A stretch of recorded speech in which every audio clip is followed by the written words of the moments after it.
This gentleman has just come from the north, from Cyrano. Yes, I've scarce been 20 days in Paris. Tomorrow I join the guards and the cadet. Ah, there is the wife of the Chief Justice. Oranges, macarons, It's lemonade. crowded. Indeed. That spittle wears a strange fashion. I think he does. No lace at all. Ah, Madame de Charbonnet. Madame de Bois-Dauphin, adored by us all. Madame de Charbonnet, who sports with our poor eyes. And Monsieur de Cornay, who has come back from Rouen. Attention, there are précieuses, porte noire, Yorebedote, Consoldas, Félixerie. Ah, how exquisite their fancy names are. Do you know them all, Marquis? Yes, Marquis, I do. Everyone. French, I came but to give you pleasure, and the lady comes not. I will be taking against my pet vice. No. You who are pallid maker to court and city life, tell me better than any whom the lady is for whom I die of love. Stay yet a while. Lemonade, cedar bitters, leaf salt. I fear she is coquettish. What if she's over nice and fastidious? I, who am so witless, how dare I speak to her? How address her? This language that they speak today, it shouldn't write, it confounds me. I'm an honest soldier, but timid. And she has ever her place there on the right. We'll see. I must go. No, stay. I cannot. Dasusi is waiting for me at the taverns, and here one dies of thirst. Orange drink, milk, leaf salt. Halt! I will remain a while. Let me taste this leaf salt.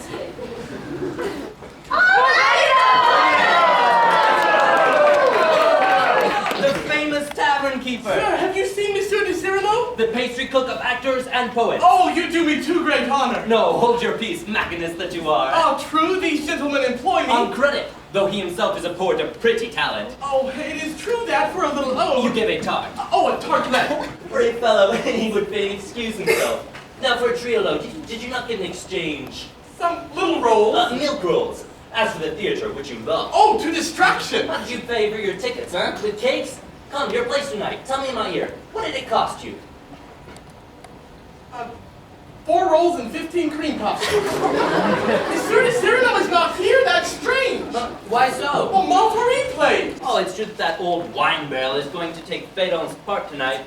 But why does that matter to Cyrano? Don't you know? He has got a hot hate for Montfleury and has forbidden him strictly to show his face on the stage for 1 whole month. Well? Montfleury will play. He cannot hinder that. Oh, that I have come to see. But who is this Cyrano? A fellow well skilled in all tricks of sword play. Ah, is he of noble birth? Noble enough, he is a cadet in the guard. Il est vrai. Do you seek de Bergerac? I'm uneasy. It's not true that he is the strangest of men. True, he is. Choicest of all beings under the moon. Poet, Soldier. philosopher, Musician. And of how fantastic at presents. whimsical, wild, comical as he is, the maddest fighter of all his visored crew, with his triple plumed hat, the white feather, you know, the panache, and the sword point sticking up beneath his mantle like an insolent cock's tail, a Gascon, but he's prouder than all the fierce men of whom Gascony has ever been and will ever be the mother. Above his collar he carries a nose. Ah, good my lords, what a nose is his! When one sees it, one is like to cry aloud, no, it is too much! He plays it too much! Then one laughs, says, he will soon take it off. But no, Monsieur de Bergerac always keeps it on. Aye, keeps it on, and cleaves him to any man who dares remark on it. Ah, his sword, it's 1/2 of Fate shears. He will not I come. say he will, and I wager a foul, a la Ragueneau. Oh, gentlemen, she is fearfully terrible. When one looks at her, one thinks of a peach smiling with a strawberry. And if one were to chance too near, one might catch a bad chill at heart. It is she. She? Tell me quickly, I'm afraid. Madeleine Robin. Roxanne, so called. A silhouette. She's a précieuse. Roxanne. And she's free. An orphan. The cousin of Cyrano of whom we were just speaking. Who's he? Oh, that's the Count de Guiche. Enamored of her, but wedded to the niece of Richelieu. Would like to marry Roxanne to a certain sorry gentleman, one Monsieur de Valbert, a vicomte, and accommodating. She won't have any of that bargain, but de Guiche is powerful and can persecute the daughter of any plain untitled gentleman. More by token, I myself have exposed this cunning plan of his to the world, in a song which he must rage at me at the end of his own bosom. No, tonight. Where are you going? To Monsieur de Valbert. Have a care. He will kill you. Oh, but stay where you are. You're being watched. It is I who am going. I'm athirst, and they expect me in the taverns. No sign of Cyrano. Oh, all the same. All the better. Hope is left to me that he's not yet seen the playbill.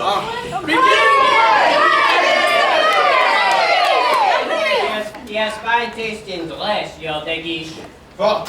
Another Gascon? Yes, but they call it supple Gascon. That is the stuff success is made of. Believe me, we had better make our bow to him. How now, Count, what remains? How do you call the color? Kiss me, my darling, or timid fawn. Is this a color called Six Spaniard?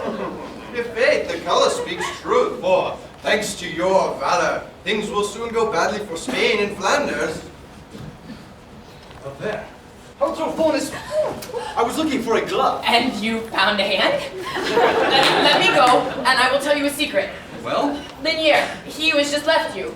Yes? His life is in danger. He has written a song that's given offense in high places, and there are 100 men posted, I'm one of them, tonight to kill him. 100 men? By whom posted? I may not say. It's a secret. Of? The profession. Where are they posted? At the Portinel, on his way home. Where can I find it? Go around to all the taverns, the Golden Wine Press, the Pine Cone, the 2 torches, the 3 funnels, and at each leave a word for me to be found. Good. I go. Scoundrels! 100 men against one. To leave her in a second year.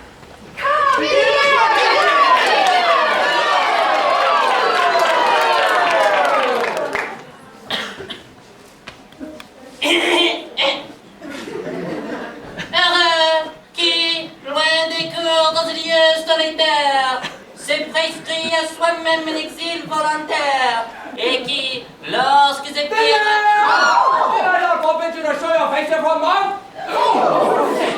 King of Loud, leave the stage this instant! You're not tiny! Go on!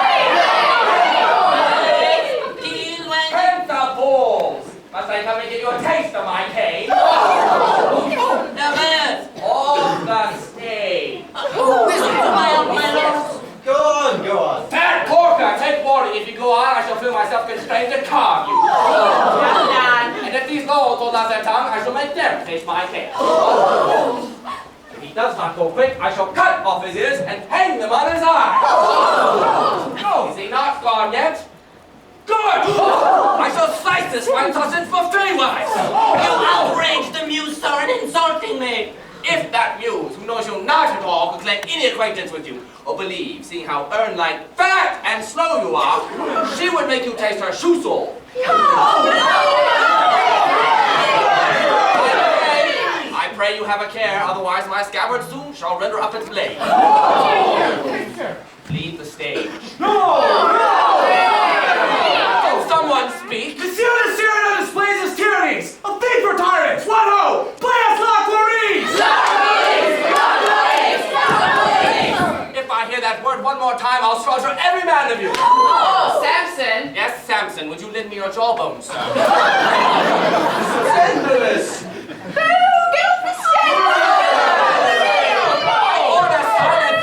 I order silence all, and challenge the whole pit collectively. I write your names. Approach, young heroes here, each in his turn. Who will come and open the lists? You, sir? No. You, sir? No. The first duelist shall be dispatched by me with honors due. Let all who long for death hold up their hands. Not one hand, not one name? Are you modest? Do you fear to see my naked blade? Very good, I proceed. This theater is infected. I would cleanse it if not by ointments, the knife must act. I will clap my hands thrice, thus, full moon. And the third clap, eclipse yourself. 1.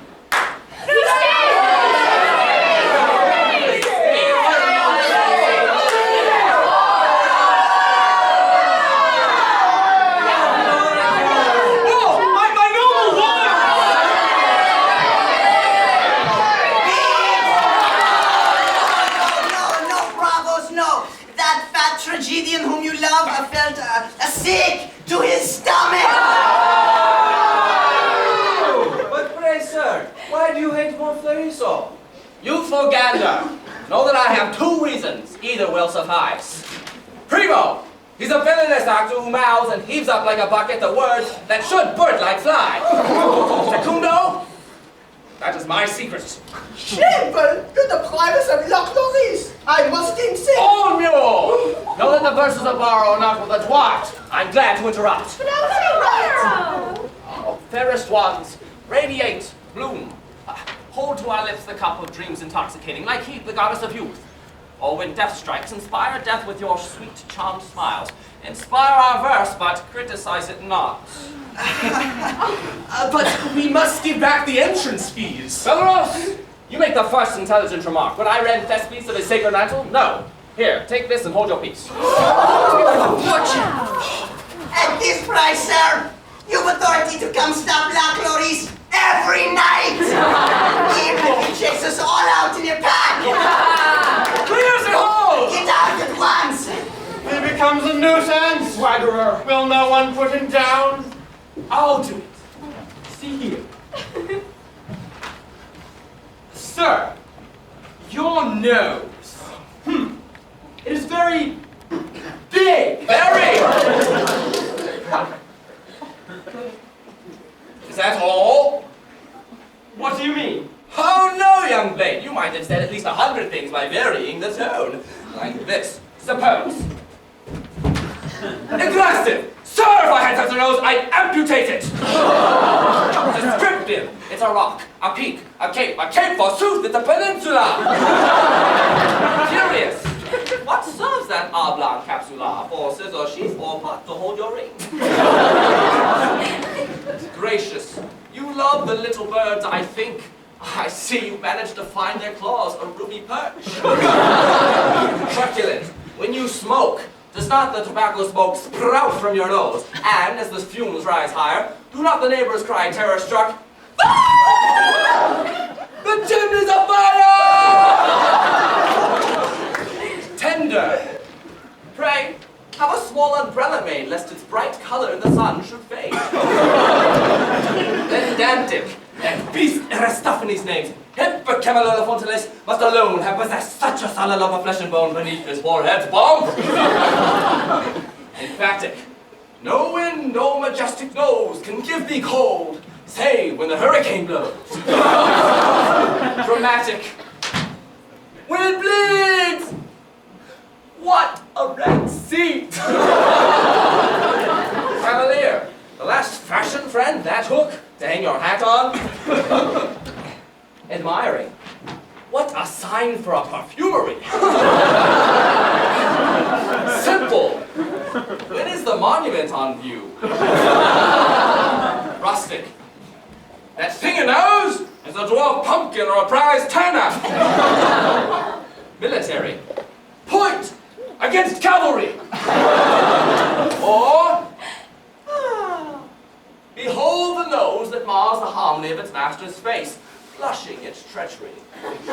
Such, my dear sir, is what you might have said, if you had of wit or letters the least jot. But of wit you've never had an atom, and of letters you only have 3, and they spell sot. And had you the necessary wit to serve me all the pleasantries that I quote before this noble audience, even so, you would not have been let utter one, for I take them for myself, all in good fun, but not from any other man that breathes. Come away, Vicomte. Come away. Hear his arrogance. A country lout who has no gloves, who goes without sleeve knots, ribbons, or lace. True. All my elegancies are within. I do not prank myself out puppy-like. My toilette is more thorough, is less gay. I would not sally forth with a half-washed front across my cheek, a conscience yellow-eyed, bilious from its silent sleep, a ruffled honor, scruples grimed and dull. I show no bravery of shining gems. Truth and independence are my fluttering plumes.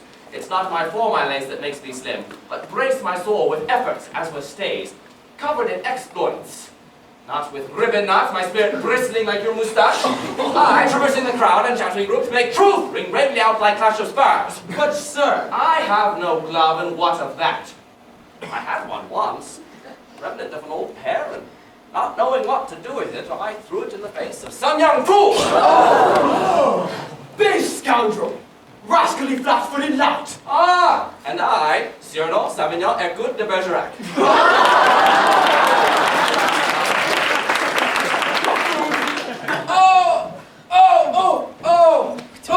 What is the fellow saying now? It must be moved. It's getting stiff. All this comes from leaving it in idleness. What ails you? Oh, there's a cramp. There's a cramp. In my sword. You shall feel a charming little stroke tonight. Poet. Yes, poet. In proof of which, while we fenced, all extempore, I shall compose a ballad. A ballad? Ah, the likes of you who does not know what a ballad is. But know then that a ballad should contain 3 eight-versed couplets. Oh! With the finish of 4 lines. You! At the 4th line, I will touch you. No. No? The duel in the Hotel at Burgundy, fought by de Bergerac, and a good for nothing. And what may that be, if you please? The title. Wait till I choose my rhyme. I have them now. I gaily doff my hat below, and freeing hand and heel, my heavy mantle off I throw, and draw my polished steel. Graceful as Phoebus round thy wheel, alert as Scaramouche. A word in your ear, Sir Spark, I steal.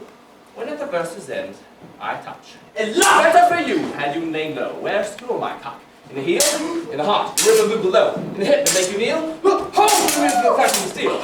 A hit, not much, to be the punch, the stroke I steal, verse's end I touch. Oh, for a rhyme in old. Wriggle starts white my eel, a rhyme. A white feather you show! Back I bear the point of your steel, the point you hope to make me feel. I open the line of little, filter in and slow your zeal. When to the verse's end, I touch. The end. Prince, pray heaven for your soul's weal. I move a pace, slow, and fast. Take over, take! What ho?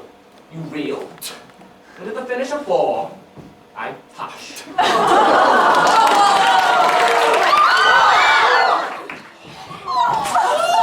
Fool! A marvel!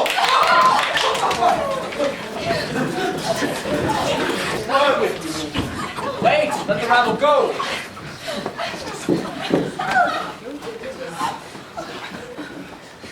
Hello! May I stay? Without a doubt. Oh, they're hooting Montfleury. Thus passeth glory. Oh, you musicians, be sure to practice well so that tomorrow night's comedy is perfect. Do you dine, sir? No. Here, take this one away. Why do you have that? Because I have no money. But the bag of crowns. Paternal bounty in a day thou art spent. And to live on next month. I have nothing. Folly. But think, what a graceful action! Sir, my heart mislikes to see you fast. See all you need. Serve yourself. Gentle child, although my Gascon pride would forbid that I take the least crumb from your hands, my fear of wounding you outweighs that pride and bids accept. A trifle, just one grape. Glass of sweet water. Half a mackerel. Foolery. Take something else. I take only your hand to kiss.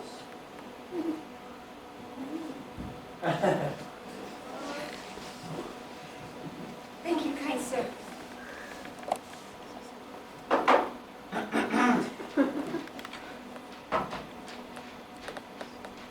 Good night.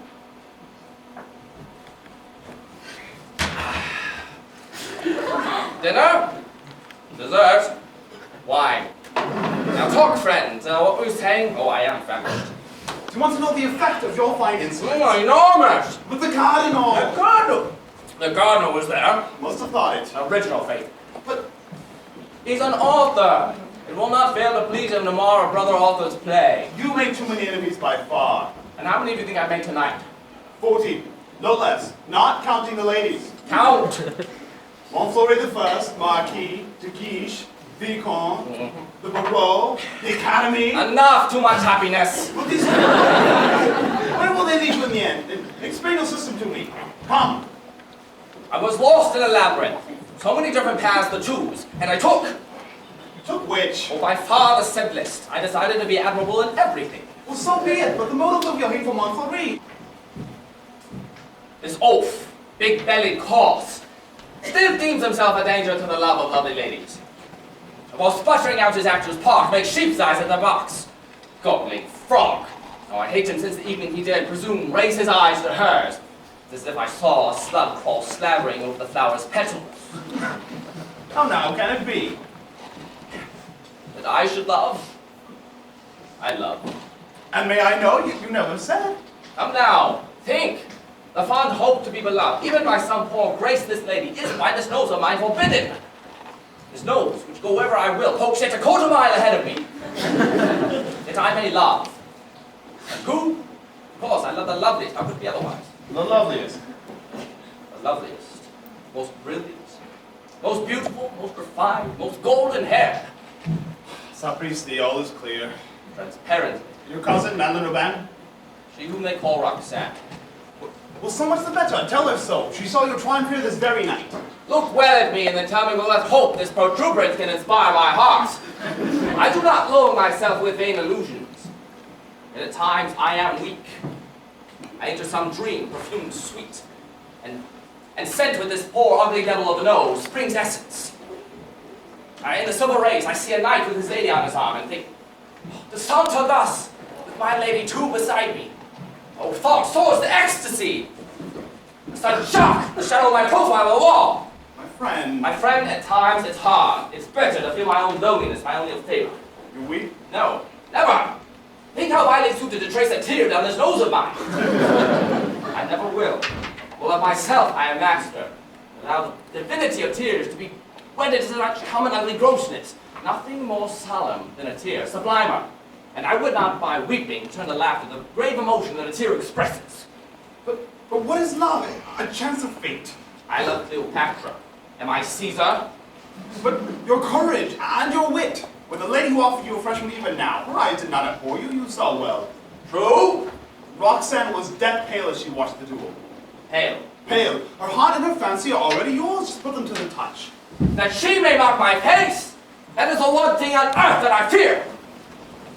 Haven't heard right now, yes?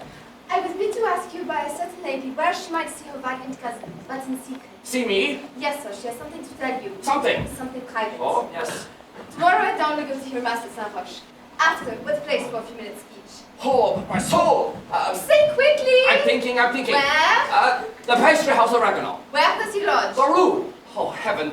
Saint Honore. Good. You'll be there at 7? Oh, without fail. A rendezvous with her. I told you so.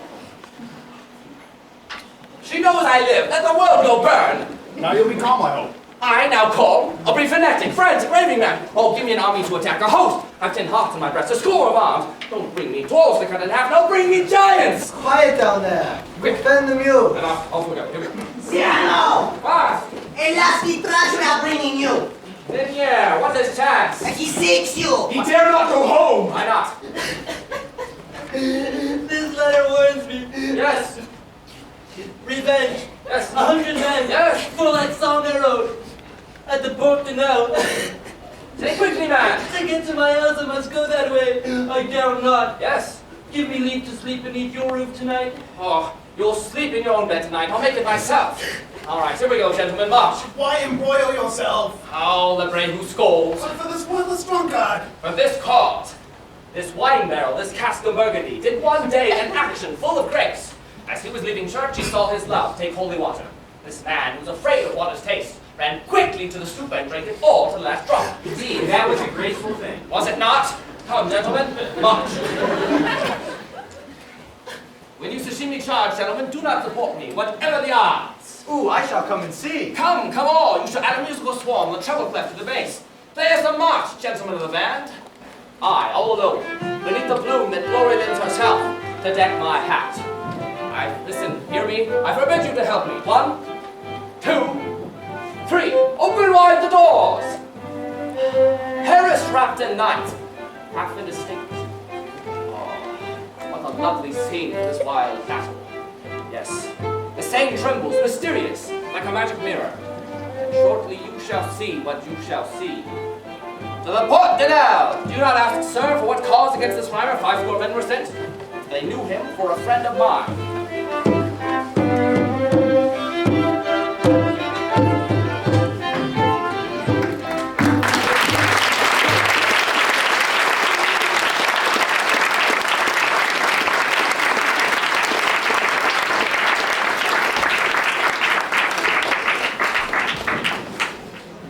Aurora's silver rays begin to glint even now on the copper pans.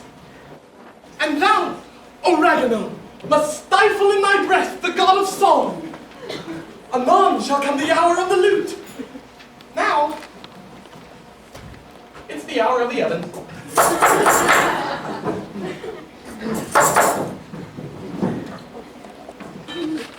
You make that sauce longer, it's too short. How much too short? 3 feet.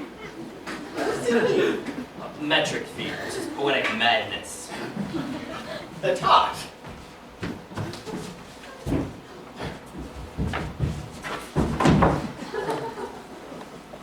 My muse, retire, lest thy bright eyes be reddened by the faggot's blaze.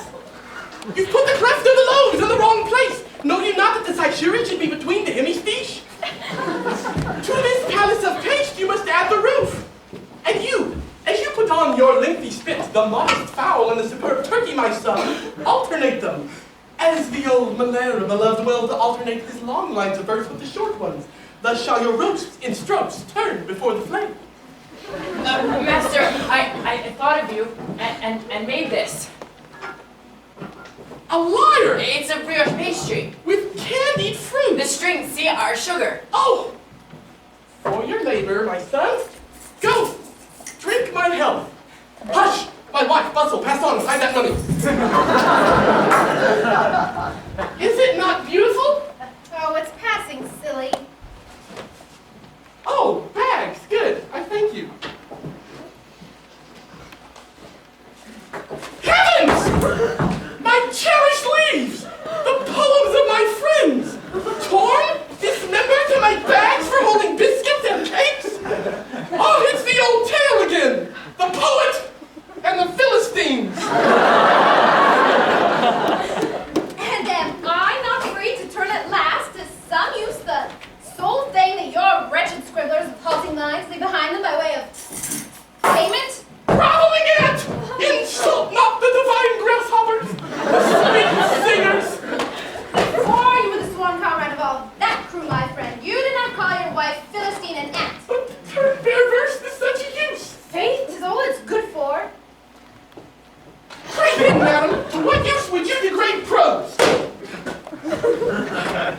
What do we have, my dears? 3 pies. Oh. See? Hot and well browned. If it pleases, sir, will you wrap them up for us? Alas, one of my bags. What, must I wrap them up?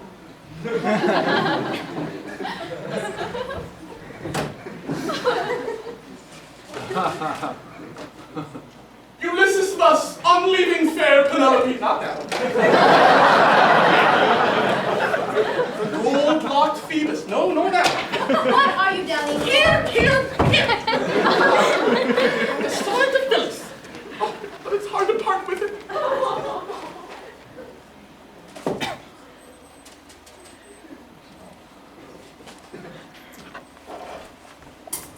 Yes, mademoiselle. Bring me back the sonnet to Phyllis, and you shall have 7 pies instead of 3. Phyllis. On that sweet name, a smear of butter. Phyllis.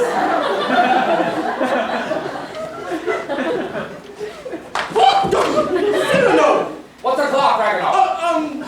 6 o'clock. 1 hour's time, then. Bravo, I saw. What saw you? Your combat. Which? That in the Burgundy Hotel, Faith. Yes, the duel. Yes, the duel in verse. You can talk of nothing else. Good, let be. As the verse is in, I touch. At the final line, I touch. It's fine.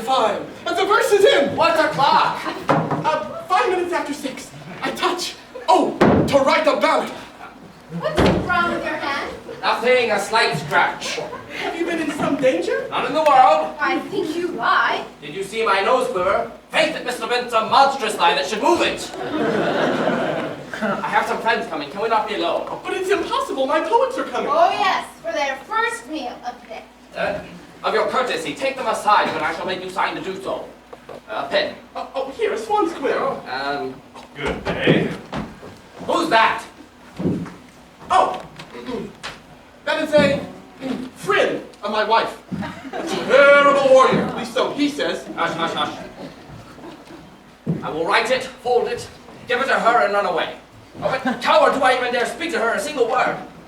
What's the clock, Ragnarok? 10 minutes after 6. I've written and rewritten it so often in my heart that it lies there ready for pen and ink. I need but lay my soul by my letter sheet and copy from it. Oh, here they come. Your mud-spattered friends.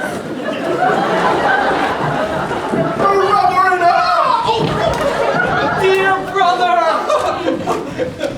High flying eagle among pastry cuts. It smells good in your hearing. It's as Apollo's own sun ray that I return. Poet among master cooks. How quickly one feels at his ease with them. We were stayed by the mob. They're crowded all round the Porte de Nel. 8 bleeding brigand carcasses line the pavement. Their bodies slit with sword dashes. 8? Hold, I thought it was 7. Do you know the hero of that fight? Not I. I love thee.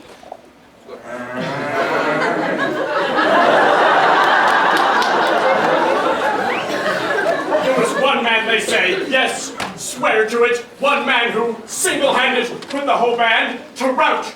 It was indeed a strange sight. Pikes and cudgels strewn all over the ground. Thine eyes.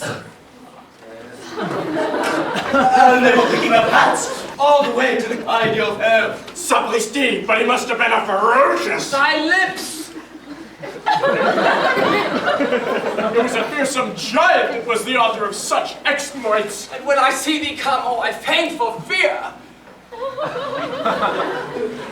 Stay, what hast thou rhymed of late, Ragueneau? Who worships thee? I have put a recipe into verse. Oh, I need not sign it since I give it to her myself. Come to, Ragueneau. Let us hear these verses. The cap is all on one side. See how this gingerbread woos the famished rhymer with its almond eyes and its eyebrows of angelic. How it laughs till its very cream runs over. The recipe in verse. How almond tartlets are made. Beat your eggs up light and quick, froth them thick. Mingle with them while you beat, juice of lemon, essence fine, then combine the first milk of almond sweet. Circle with a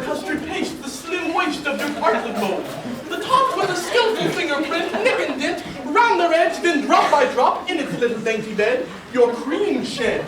In the oven, place each mold, reappearing softly round, the renowned almond tartlet you behold! No! Agatha, while you were delivering those fine verses, did you not see how they were stuffing themselves? Oh, yes, I see well enough. But I never will seem to look, fearing to distress them. Thus I gain a double pleasure when I recite to them my poems, for I leave these poor fellows who have not breakfasted free to eat, even while I gratify my own dearest foible, you see. Ah, good man, good man. Ho there, Lise! So this fine captain is laying siege to, eh? One haughty glance of my eye can conquer any man that should dare try anything against my virtue. Who? Conquering eyes are oft conquered eyes, I think. But I would... I like Ragueneau well enough, so mark me down, Lise. I will not permit that he be made the laughingstock by any... A word to the wise! How now? Why did you not turn a jest on his nose? His nose? Yes, his nose. We shall be more private in here. To read poetry is better in there. What? Leave the cakes? Never! Let's take it with us! No.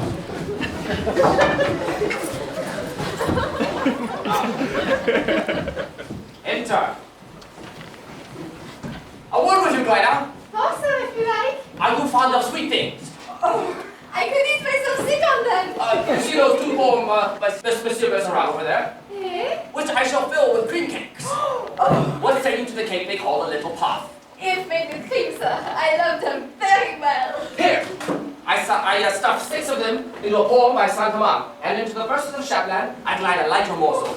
Stay, do you love hotcakes? To the bottom of my heart. Well then, please me, and go eat them all in the street. But... And do not come back to the very last crumb eaten. Blessed be the moment you condescended to remember that I exist. Come, to say, to tell. Well, to thank you, first of all. That Danny Count whom you checkmated in swordplay last night, who's the man whom the great lord desires for my favor. Ha, the geesh. So to impose upon me for a husband. Yes, dupe husband. Well then, cousin, I fought happy chance, not for my ill favors, but for your bright Oh, eyes. confession next. First you must once again be that brother friend with whom I used to play with by the lakeside. Why, you would come each spring to Bergerac. Remember the reeds you cut to make your swords? While you wove cornstraw things for your doll's hair. Those were the days of games. And blackberries. In those days you did everything I bid. Roxanne, in her short frock, was not a lamb. Oftentimes with hands all bloody from a fall, you'd run to me. I, pretending to be a mother, would chide, "Oh, what is this scratch that I see here? Oh, what is this scratch? Lion at your age, where did you get this?" I got it playing at the port now. Come. So soft, so gay eternal sweet. Well, then tell me, while I wipe away the blood, how many were you playing with? Oh, 100 near. Come, tell me. No, come, tell me the thing just now that you dared not. Oh, now I dare. The scent of those old days emboldens me. Yes, now I dare. Listen, I am in love. Oh? With one who does not know it. Oh. Not yet. Oh. But he shall soon learn. Oh. He's a poor man who all this time has looked timidly from afar and dares not speak. Leave your hand. It's hard. Oh. I have seen love trembling on his lips. Oh. So think, cousin, by chance, yes, he is a cadet in your own company. In my company? Yes, of your very own regiment. My regiment? And he's very proud and noble and courageous and handsome. Handsome? What's the matter? Nothing, slight scratch. Oh, I love him. But listen, I've only ever seen him at the comedy. How? You've never spoken? Eyes can speak. Well then, how do you know that he... Oh, gossip's chat has let me know. People talk all the time in the lines of the Palace Royal. He's a cadet? In the guards. What is his name? Baron Christian de Neuvillette. Oh, no, he's not of the guards. Yes! He joined your ranks under Captain Pabon de Casteljalot. How quick the heart has flown. Oh, My poor child. You... The pizza eaten, Monsieur de Bergerac. Well, then read the verses printed on the backs.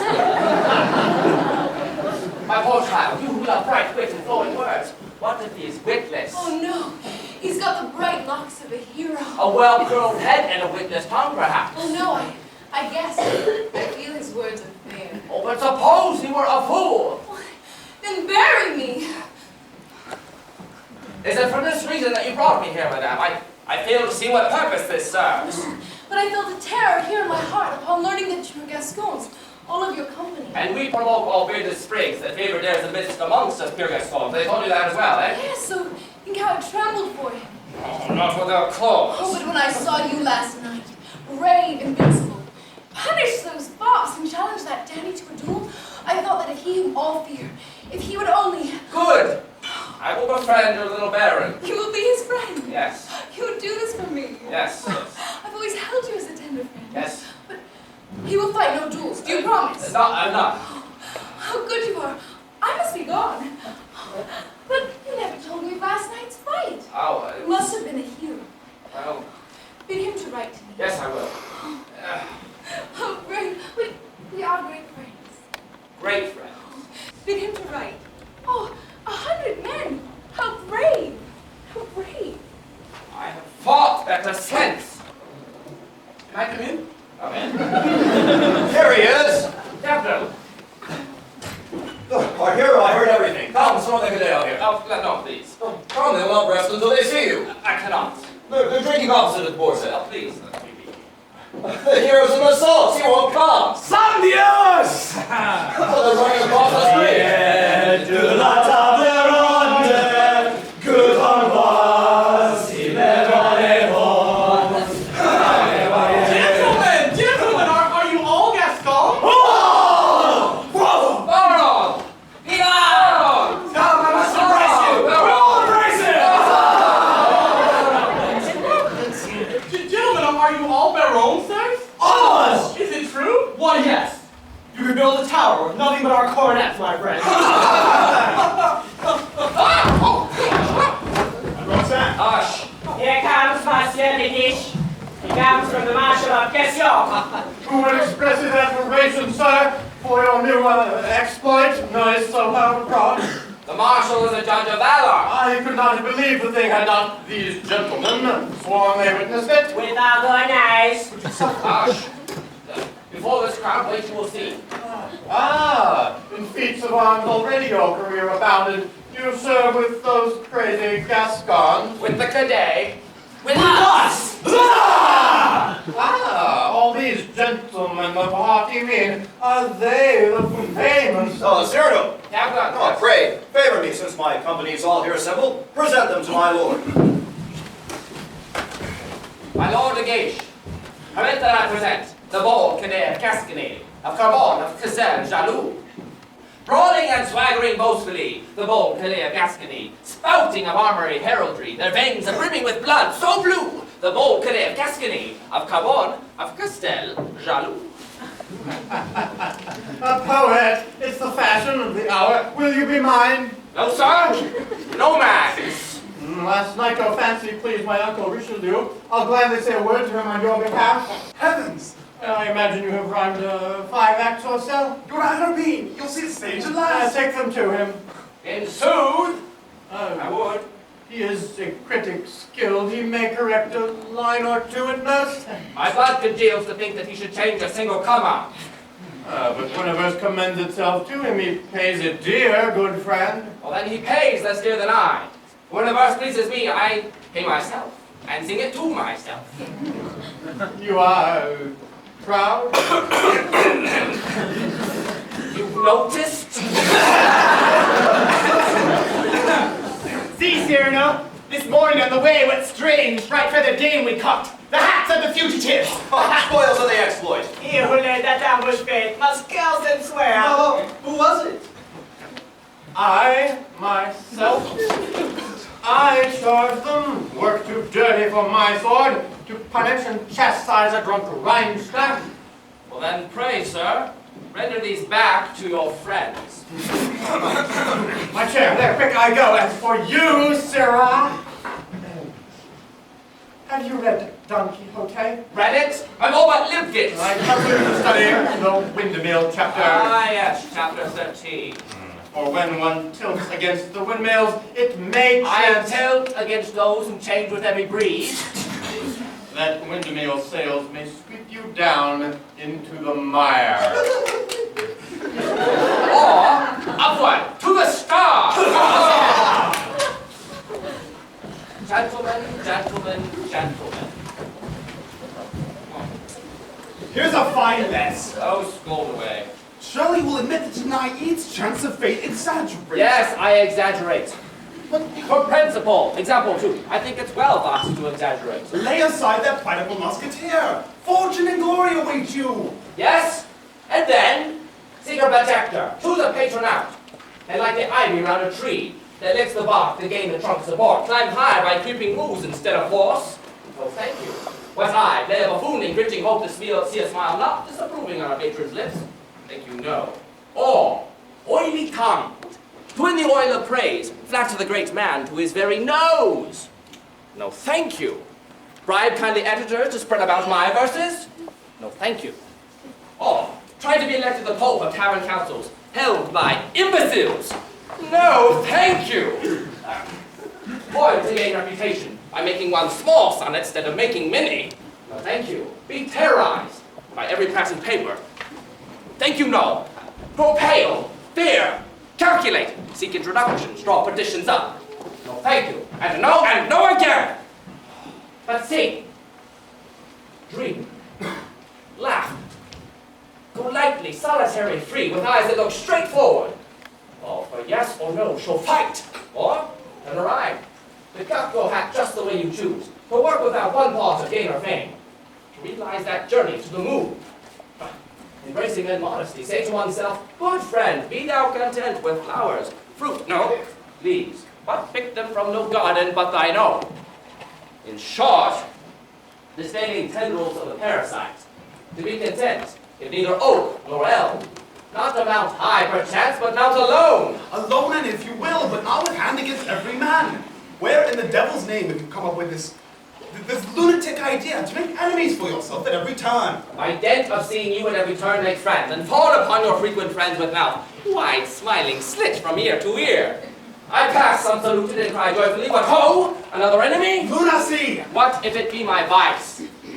My pleasure to displease, to love, to be hated. Oh, friend of mine, believe me, I march better beneath the crossfires of glances inimical. The friendship which enfolds you is like an open-laced Italian collar that floats about the neck in woman's fashion. One is at ease thus, but less proud the carriage. I, embracing hatred, she lends, forbidding stiffly the rough starched folds that hold the head so rigid, each enemy another foe, who act constraint and as a ray of glory. For hatred grips like a vice, but frames one like a halo. Speak proud, loud, and bitter. My ear whisper me simply that she loves you not. Hush! Cyrano, the story! In its time!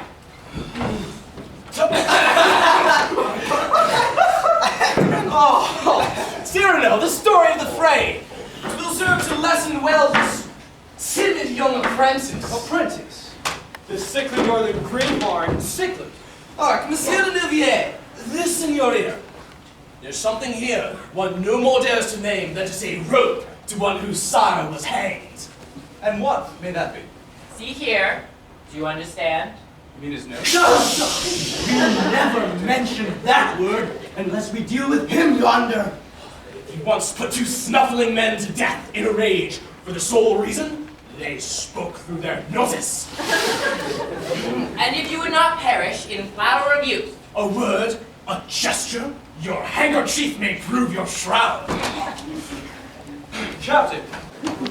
Sir, pray, what is best to do with southerners who swagger? Give them proof that one may be a northerner yet brave. Thank you. Now, the tale! The tale? Yes. Very well, the tale.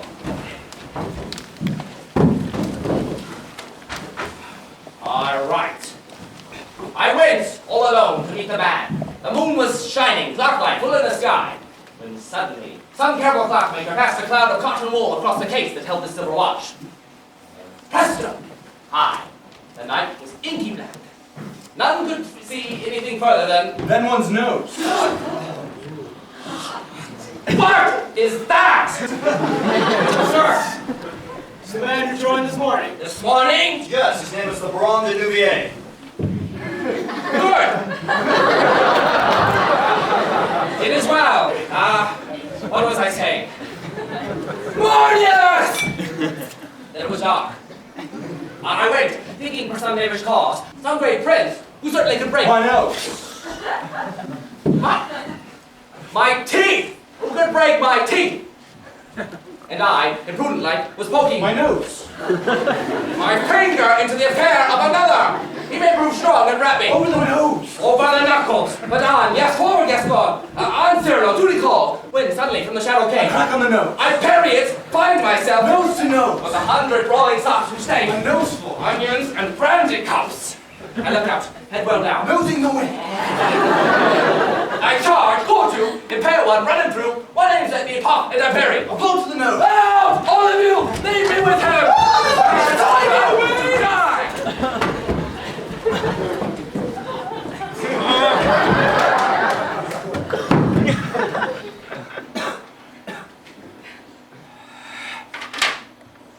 Embrace me now. You are brave.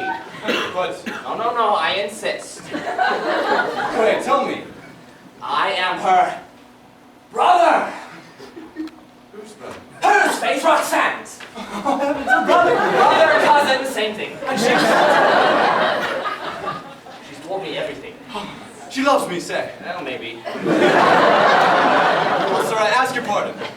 True, he's handsome. Oh, if you but knew of my admiration. Oh, but hold those noses! I'll take them all back. Roxanne expects a letter.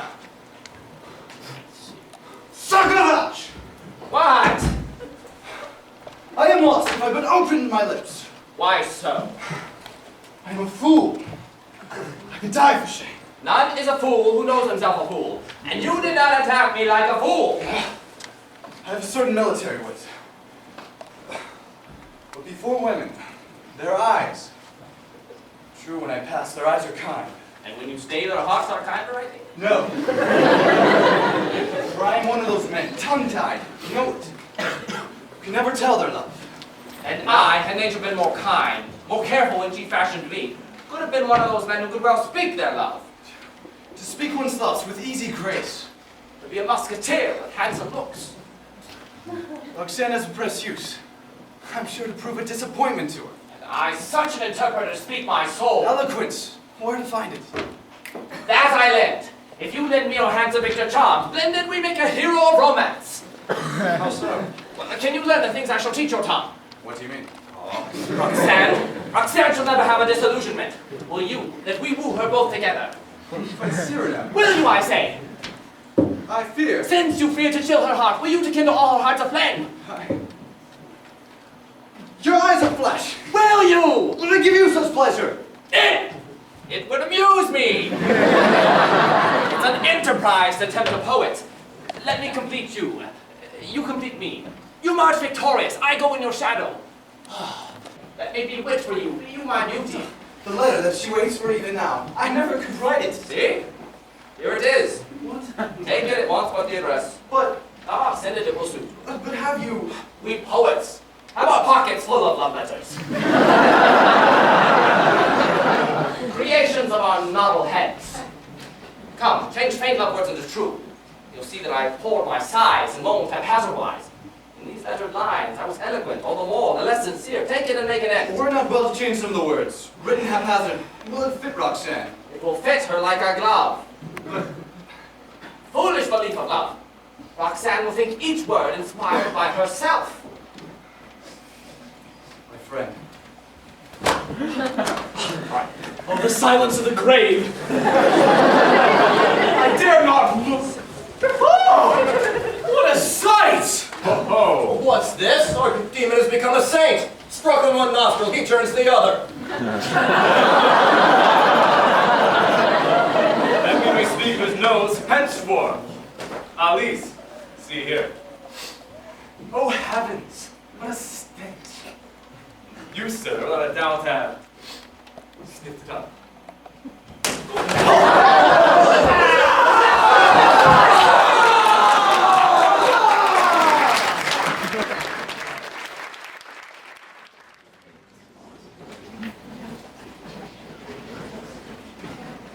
And then, off she went with a musketeer. Oh. Deserted and ruined too, I would make an end of all, and so I hanged myself. My last breath was drawn. Then in comes Monsieur de Bergerac. He cuts me down and begs his cousin to take me for her steward. But how came it about that you were thus ruined? Oh, please love the warriors and I the poets. What takes their word that Apollo chanced to leave were quickly snapped up by Mars. The ruin was not long a-coming. Roxanne, are you ready? They wait for us. Oh, I will just find my coat. They wait as their opposite at Tourville's house. She receives them all there tonight, the poet, the precious. They hear a discourse on the tender passion. The tender passion? Yes, indeed. Roxanne, if you do not come down quickly, we will miss the discourse on the tender passion. I'm coming. La la la la la. They serenade us. I tell you they are demi-semi-quavers, demi-semi-fools. You know then, sir, to distinguish between semi-quavers? And demi-semi-quavers. Is not every follower of Gassendi a musician? In proof of which I will continue. La la la la la la la. Hey, it's you. Yes. Oh, I have come to serenade your lilies and pay my respects to your roses. I will be out in a moment. Very good. How come these two virtuosi here? For a wager I won of Das Souci. We were disputing a nice point in grammar. Contradictions raged hotly. It's so. No, it's so. When suddenly he shows me these two long shapes, who are skillful in scratching lute strings with their skinny claws. I'll wager you a day's music, says he, and lost it. So you see, these skinny fellows go with me wherever I go, seeing all I do and hearing all I say, and accompanying all with melody. It was original at first, but faith, I grow tired of it already. Oh there, go play a dance from Montfleury for me. Go! Hell on time and out of tune. I was wondering if Roxanne's soul's elected was ever the same, ever faultless. He is beautiful and brilliant, and how much I love him. Christian has so brilliant a wit. Oh, brighter even than your own cousin. Be it so with all my heart. I did not think there lived a man on this earth so skilled to say as he. All the pretty nothings that mean so much, that mean everything. No, no, no. Well, that is ill said, but men are always like that. Just because he is handsome, you would have him be dull of speech. He's an elegant tongue in telling of his love. It's not telling, it's dissertation. It's analysis. How is he with the pen? Oh, better still. Listen, the more of my poor heart you take, the larger grows my heart. I like those lines. Pooh! Unless he goes on. And soon some target I must show for Cupid's cruel dart. Oh, if my own you deign to take, then give me your sweet heart. First he says not enough, then too much. How much heart does this fellow want? You would vex a saint. But you're teasing me and you're jealous. Jealous? Yes, poets are always jealous. It goes on, is this line on your tender sweet? My heart to yours sounds but one cry, kisses fast but flee. My letter, and with your sweet lips, my letters read should be. If kisses could be writ with ink, and kisses fast could flee.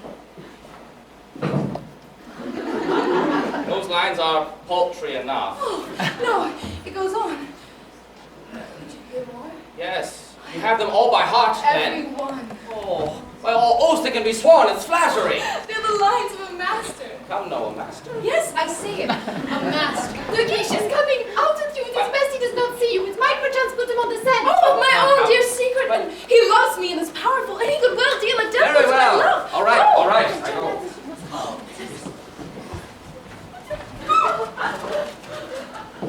Oh, I was going out. I come to take my leave. Oh. Yes. Where are you going? Ah, to the war. Oh. Yes, tonight. Oh. I'm ordered away. We have to besiege Iraq. To besiege? Yes. My going moves you not, I think. Oh, no. Don't say that. I am grieved to the core of the heart. Will I again behold you? When? I know not. I am named commander. Bravo! Oh, of the Guards regiment. Of the guards? Yes. My lord! We are cut on the swaggering boasters, sir. I will find a way to revenge myself on him in error. The guards go to Iraq. Is it not my regiment? The guards go to Iraq. Christian. What ails you? Oh, I'm in despair. Emmanuel loves at the war. Oh.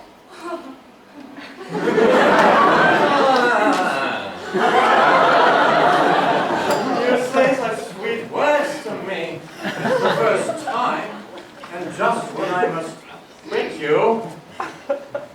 Unless you mean to revenge yourself upon my cousin. My lady is on his side. Oh no, against him. Do you see him often? Very rarely. He is ever to be met now in company with one of the cadets on Nubian and Nubian. Of high stature? Fair hair. Oh yes, a blond fellow. Handsome. But dull-witted. Oh yes, one would think so to look at him. Oh, but how mean you to enact your revenge upon my cousin Cyrano? Oh. Perhaps you mean to put him in the thick of the shots. Oh, that would be a poor vengeance. He would love such a post better than anything else. I know a way to punish his pride far more keenly. What then? Tell. If when the regiment marches to Iraq, if he and his boon companions, the Cadet, are left to sit with crossed arms so long as the war lasts, well, there is your method. If you'd enrage a man of his kind, cheat him of his chance at mortal danger, and you punish him fiercely. Woman, who but a woman could devise so subtle a trick? Do you not see how he will eat his heart out, while his friends gnaw their thick fists because they are deprived of battle?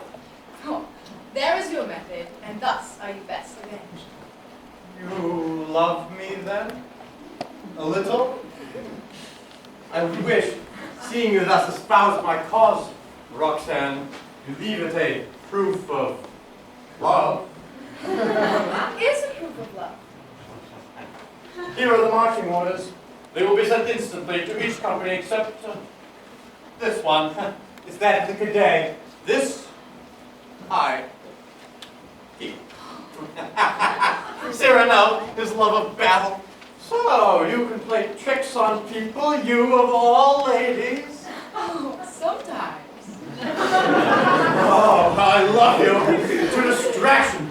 Listen, tonight, true, I ought to start, but ought to leave you now that I feel your heart is touching. Nearby, in the Rue de Orleans is a convent founded by Father Athanasius, syndic of the Capuchins. I'm true that no layman may enter, but I can settle that with the good fathers. Their cabin sleeves are wide enough to hide me in. It's they who serve Richelieu's private chaplain from respect to the uncle, fear the nephew. All will think me gone. I will come to you masked. Give me leave to wait till tomorrow, sweet lady fancy. Oh, but if this be ruined, your glory. But the siege around. Oh, let it take a chance, give I but permission. No. Oh, give me leave. It is my duty to forbid you. You must go.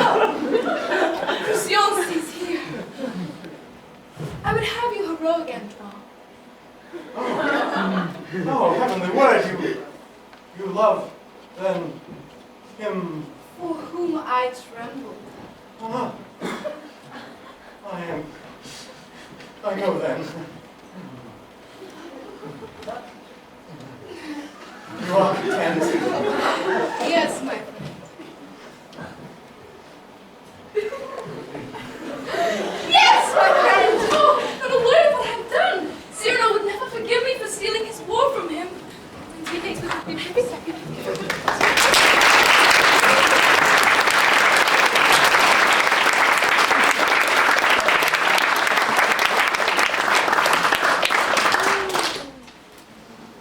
Come, here's an occasion to deck yourself with glory.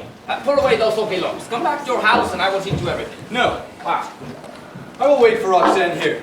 Are you mad? Come quick and learn. No. No, I say. I am weary of borrowed love letters. Borrowed love making. To act a part and tremble all the time. It was well in the beginning. But now I know she loves me. And I fear no longer. I will speak to her myself. Oh, no, no, And no. how do you know that I cannot speak alone? I'm not such a fool when all is said. No. You'll see. I have profited by her lessons. I shall know how to speak alone. I know at least to take her in my arms. She. Oh, Cyrano, please don't. Speak for yourself, my friend. Cyrano. Take your chance. Go. Cyrano. We missed the discourse on the Dada fashion. I'm sorry. Yo, mesdames, adieu. Bonsoir, Alexandre. Evening falls, and we're alone, and let's sit and speak to me. I'm listening.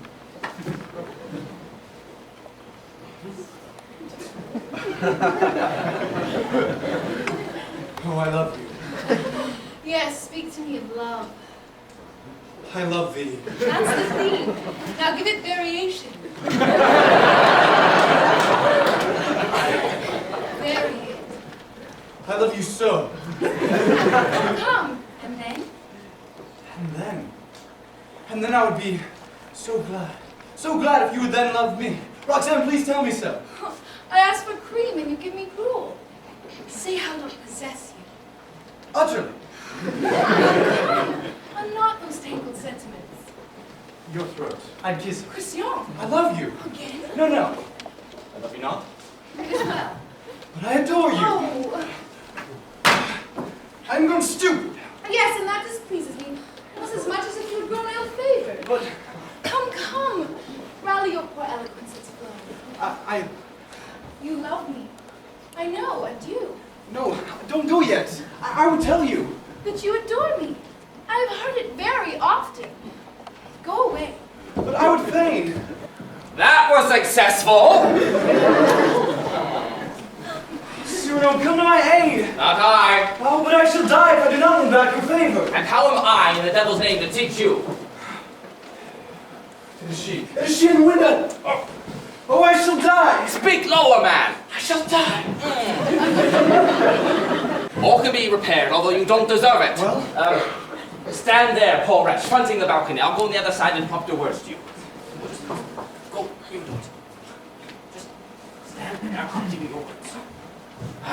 What? We played the Serenade du Bay to Montfleury. Keep the feather. Yes, go to the end of the street, one on that side and one on that side. And if you see a woman, play a tune. Gay, and for a man, sad. Go! Quick! Call her! Roxanne, Who is it? it is I, And who is that?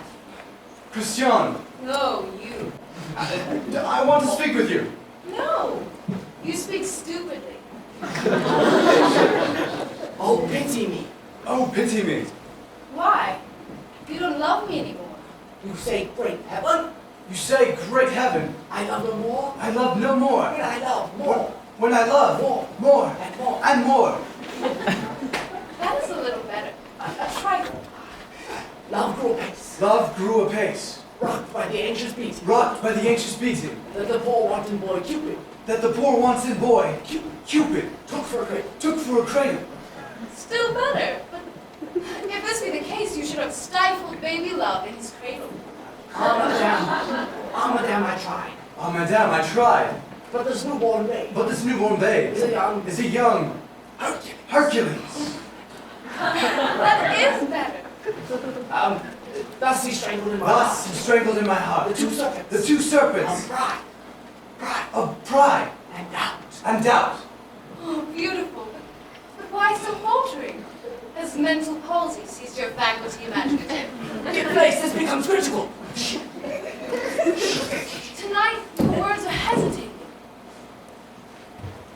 Night has come. In the dusk, they grope their way to find your ear. But my words find no such impediment. They find their way at once. Small wonder that. Though it's within my heart that they find their home. Just think how large my heart, how small your ear. Methinks your last words have learned to climb. With practice, such gymnastics grow less high. In truth, I seem to speak from distant heights. Two. At such a height, if a harsh word were to fall from you, it would be death upon my heart. Oh, I will come down. No! Well, then mount it on the bench. No. Oh, how? You will not? Stay a while. It's sweet. The rare occasion when our hearts can speak. Ourselves unseen. But why unseen? I'm hidden. Half revealed. You see the dark folds of my shrouding cloak. I, the glimmering whiteness of your dress. I but a shadow. Oh, I a shadow and you a radiance. Do you know what such a moment holds for me if ever I were eloquent? Oh, you were. Yet, never till tonight has my speech sprung straight from my heart. As now it springs. Why not? Till now I spoke haphazard. What?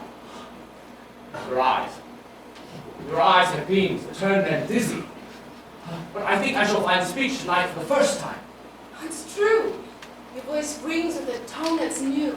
Yes. Yes. A new tone. In the tender, sheltering dusk, I dare to be myself for once, at last. What did I say? I'm sorry. Pardon me. It's so sweet, so new.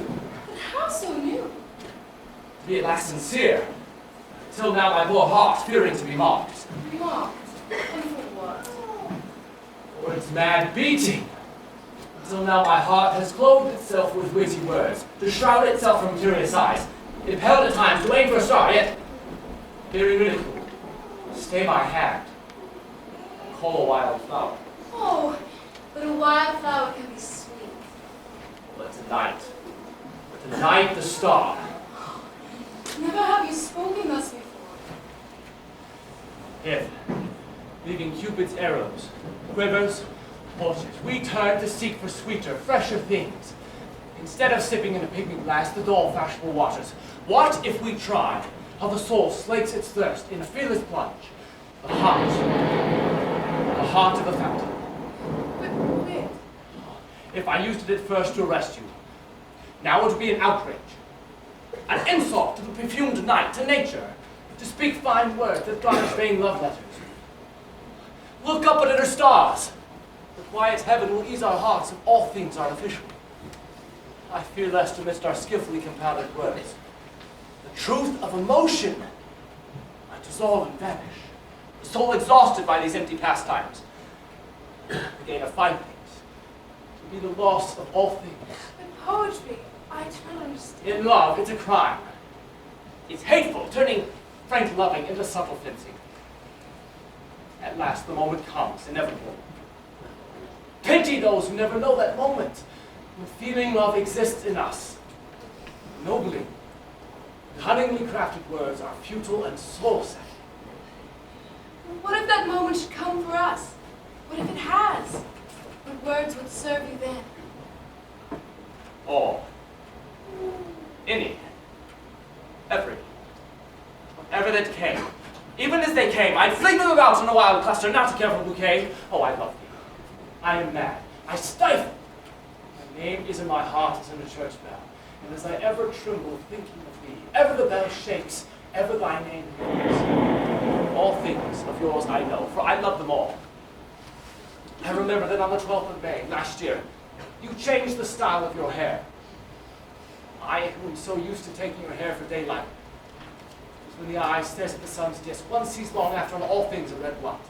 So when my dazzled vision quits your beams, I see on all things a long stain imprinted. Yes, this is indeed love. Yes, true. The feeling which fills me, terrible and jealous, truly love, which is ever sad among its transports. Love, and yet, strangely, not a selfish passion. I for your joy would gladly lay mine own down, even if you should never know it. Never. If only times I might far off and lonely, through some gay echo of the joy that I brought you. Do you begin, sweet, to understand? So late can you understand me? Do you feel my soul through the darkness mounting? Too beautiful the night, too dear, too beautiful the moment. I should speak and that you should listen. The moments when my hopes were proudest, I never hoped so much.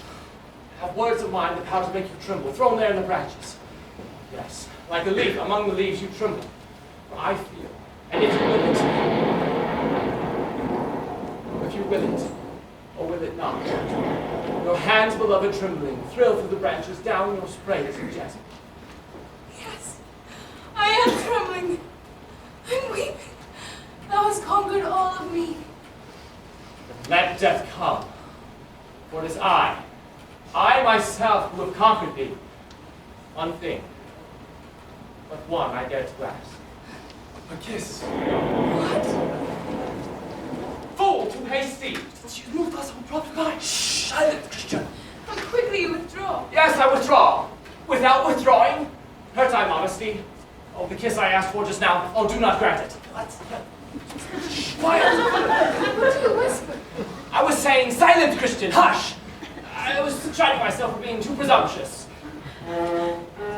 They play a tune. Sad, then gay, then sad. Either man or woman. Oh, it's a monk.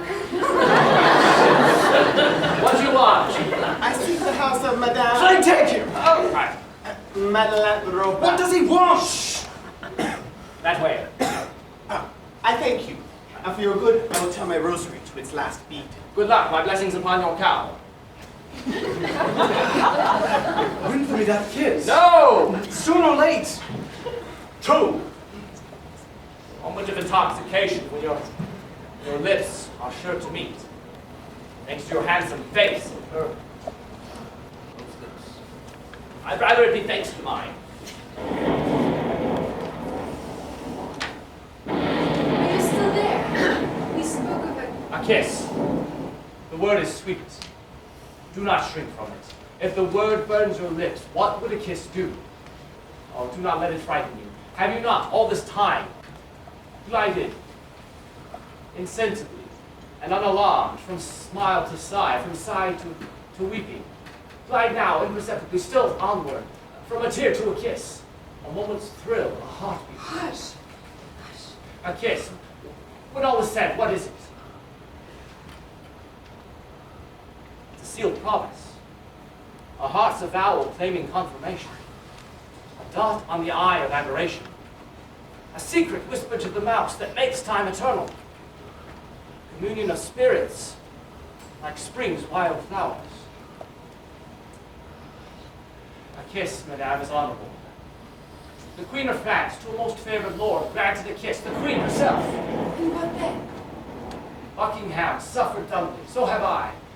Adored his queen as loyally as I. Was sad, but faithful, so am I. And you are as handsome as Buckingham. True. Come. Must I then bid you mount to call this wildflower? Mount. This heart breathing? Mount. This rush of reasoning? Mount. This moment infinite? Come, blockhead, mount!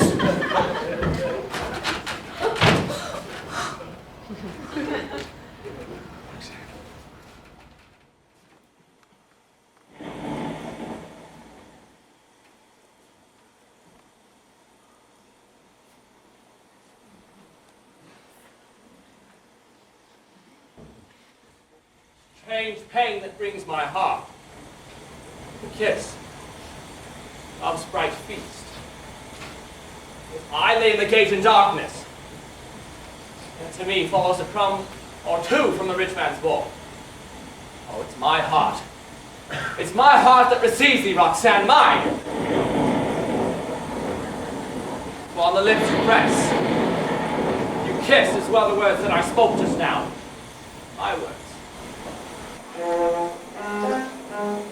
Sad, then gay. Oh, it's the monk coming back. Hello! Hello! And who's there? It's I was just passing by. Is Christian there? Oh, no. Cyrano. Good day, cousin. Cousin, good day. I'm coming down. Back again? Here, I'm sure of it. Madame Madeleine Robert. You said Roland? No, not I. B-E-N. But Oh, yes. Oh, yeah. What is it? a letter. What? Oh, trouble worthy lord. It could not be anything but holiness. De Guiche? He dares. Come away. He will not trouble me forever. I love him. Therefore.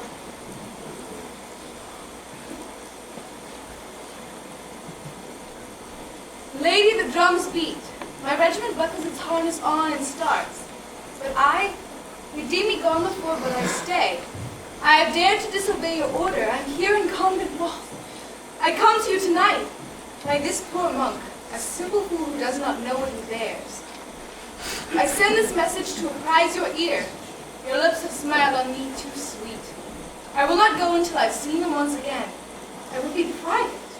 Send each soul away, receive alone him whose great boldness you have deigned, I hope, to pardon before he asks. He was ever yours, etc.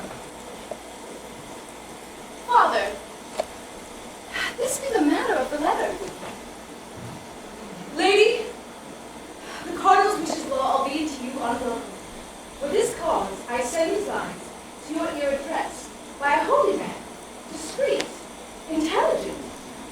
It is our will that you receive from him in your own house the marriage benediction. Straightway, this night, unknown to all the world, Christian becomes your husband. He is abhorrent to your choice. We send him. Let me resign yourself, and this obedience will be by heaven well recompensed. Receive, fair lady, all assurance and respect from him who ever was and still remains, your humble and obliged, etc. A monster of thee, Lord. I knew there could be nothing to be feared. It can only be holy business. Am I not apt at reading letters? Oh, this is horrible! Is it you? Not I. It is I. But... Oh, but look, I will overlook the postscript. See, it says give 120 pistoles for the convent. Oh. Worthy Lord, will you submit? Oh, yes. I submit.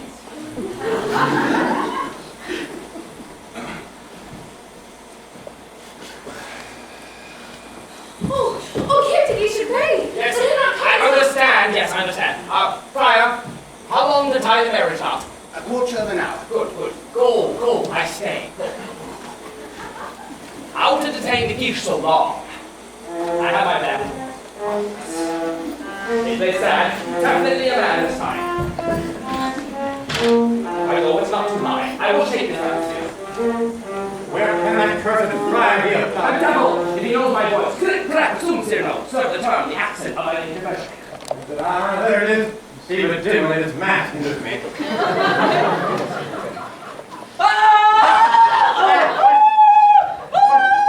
What is this? Where did that man fall from? From the moon! What the fuck? What time is it? He's lost his mind for sure. What hour? What country? What month? What day? No. I am stupefied! Like a bomb I fell from the moon. Good. Let it be so. I say from the moon. He's raving mad. I say from the moon, I mean no metaphor. Come now. Was it 100 years? A minute since? Oh, I cannot guess what time that fall embraced since I was in that saffron-colored ball. Where am I? Oh, tell the truth, Ralph-Pierre. Where have I fallen like a shooting star?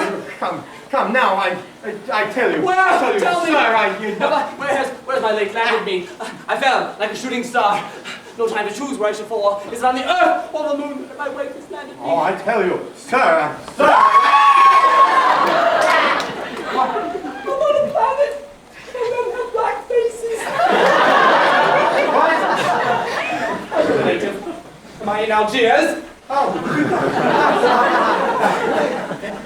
this mask of mine. Oh, I'm in Venice or Rome. Sir. A lady waits. Oh, I'm in Paris then. Fool is comical. You laugh? I laugh, but I want to get by. Ha! I have shot back to Paris. Wait, come, pardon me. That is Covered in ether, accident of travel. My eyes are still full of stardust, and my spurs encumbered by the planet's dirt. On my doublet.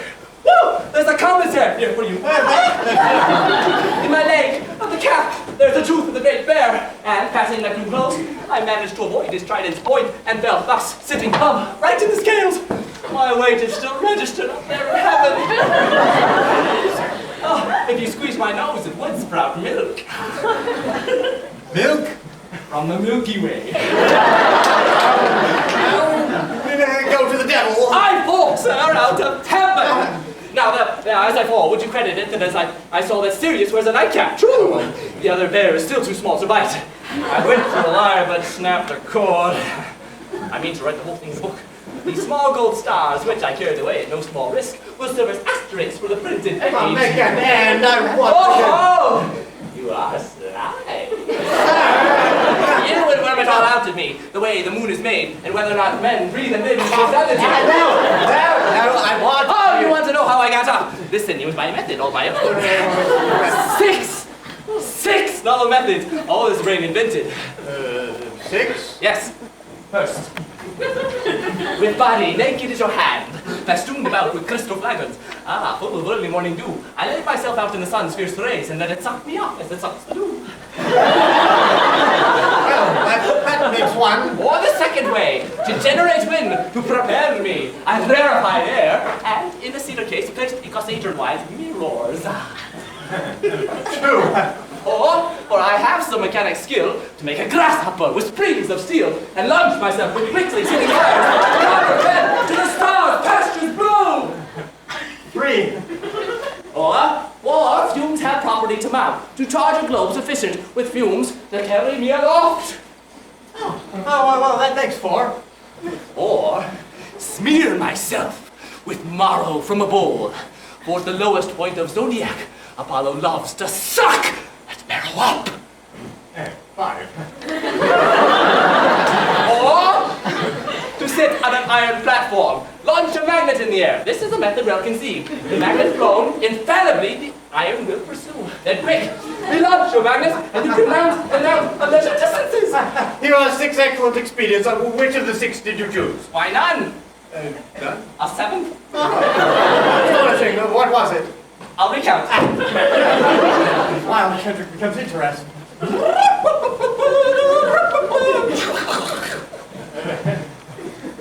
Well, You have guessed. not I.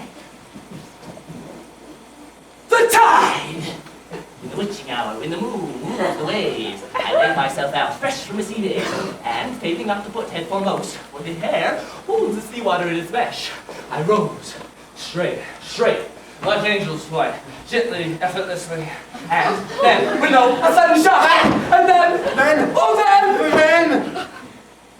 the quarter hour's gone, I'll hinder you no more, the marriage vows are made. What? That voice, that nose. Cyrano. Cyrano! While we were chatting, they have lighted trough. Who? You. He. Oh, cunningly contrived.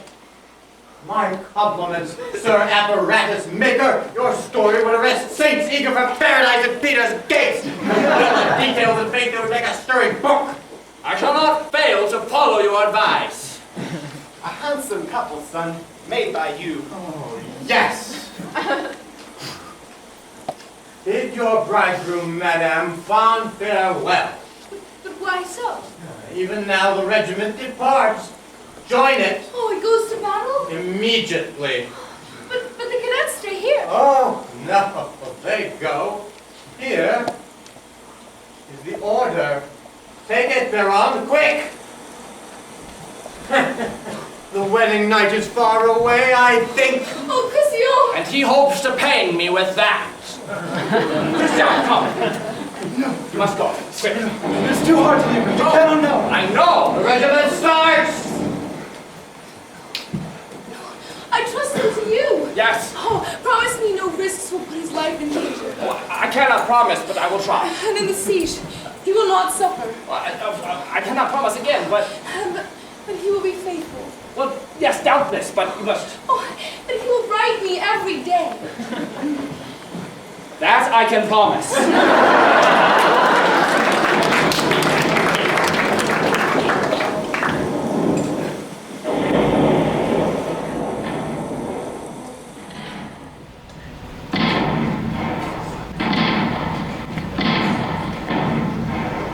It's terrible. Not a morsel left. Mordioux! Curse under your breath, you will awake them. Hush. Hush, sleep on. He who sleeps dreams of eating. Sorry comfort that is for the sleepless. What starvation? Oh, plague take your fire and you will awake them! Hush. Hush, sleep on. Ah, not the devil! Oh, it's nothing. It's Cyrano coming back. Oh, who goes there? Bergerac. Who goes there? The Bergerac. Heavens! Hush, hush. Are you wounded? No. He has become accustomed to shoot at me every morning in the mess. This passes all. To take letters at each day's dawn and to risk. I promised that he should write often. He sleeps, how pale he is. But how handsome still, despite his sufferings. This poor little lady love should know that he's dying of hunger. Get quick to bed. Oh, never scold, Lebray. I ran but little risk. I found a spot to pass the Spanish lines, and each night they lay drunk. Had you thought to bring us provision? A man must carry no weight who will get by. There will be a surprise for us tonight. The French will eat or die, if I'm not mistaken.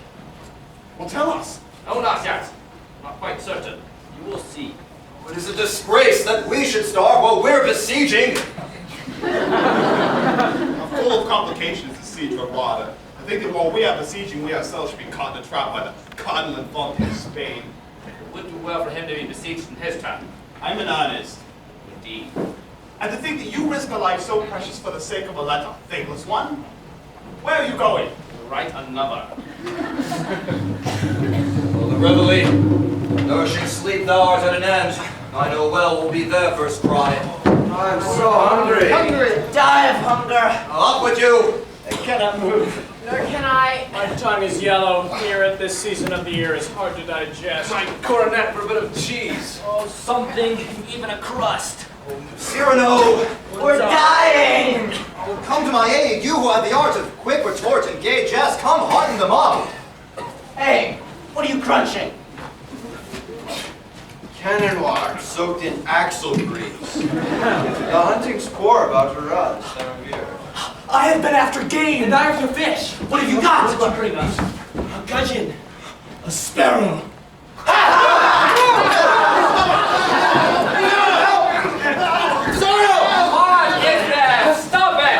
Stop it, you fools! Get up!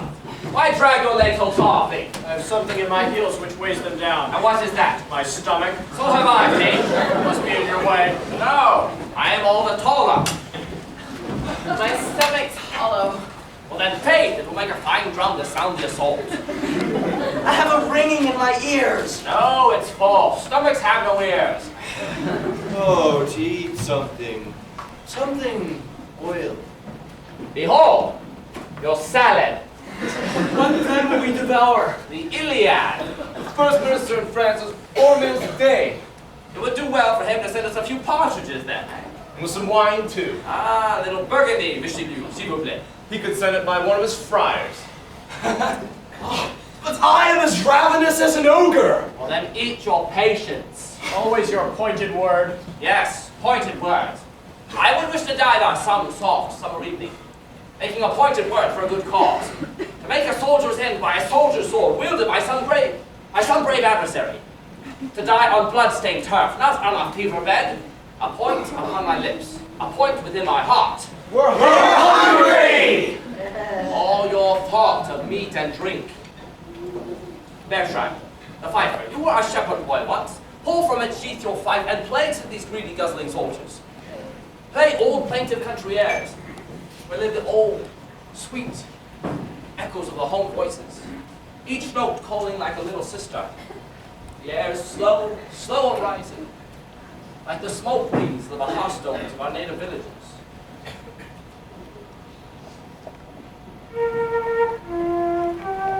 Oh, flute. Remember that flutes were made of reeds first. Make us a music that recalls the soul time of our youth in country pastures. Listen to the music, Gascons. No longer the fife of camp. Beneath his fingers, it's the flute of the woods. No longer the call to combat. It's the love song of the wandering goatherd. It's the dusk of evening of the Dordogne River. It's the valleys, the wetlands, the forests, the sunburnt shepherd boy with scarlet beret. It's Gascony. Listen, Gascons, to the music. But you make them weep. Yes, for homesickness. It's a nobler pain than hunger. It's of the soul, not of the body. Heartache is better than stomachache. But you weaken their courage by playing thus on their heartstrings. Not I. that the hero which sleeps in Gascon blood is ever ready to awaken in him. You need only to... There, you see? One roll of the drum is enough. Goodbye dreams, regrets, native land blood. All that the fight has called forth, the drum is chased away. Oh, here comes Monsieur de Guiche. Flattering welcome. We are sick to death of him. With his lace collar over his uniform, plain fine gentlemen. As though one wears linen over steel. Would do well as a bandage if he had boils on his neck. Another plotting courtier. His uncle's own nephew. For all that, a Gascon. Yes, false Gascon. Don't trust him. Gascon should be ever crack-brained. Nothing more dangerous than a rational Gascon. How pale he is. Yes, he's hungry just like us, poor devils. But underneath his dress with its fine gilt, his stomachache glitters brave in the sun. And let us not seem to suffer either. Out with your cards, daps. I shall read Descartes. Good day. He's green. He has nothing left but eyes. Ah, here are the rebels.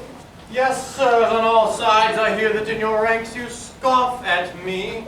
That the Cadet, these loutish mountain-bred poor-country squires and barons of Perigord, scarce find for me their colonel a disdain sufficient.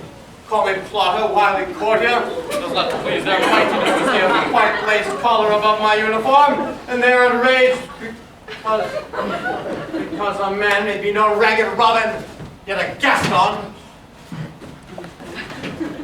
Shall I, Captain, command your captain to punish you? I will not punish, I am free. I have paid this company its mine. I answer by the with faith that will suffice.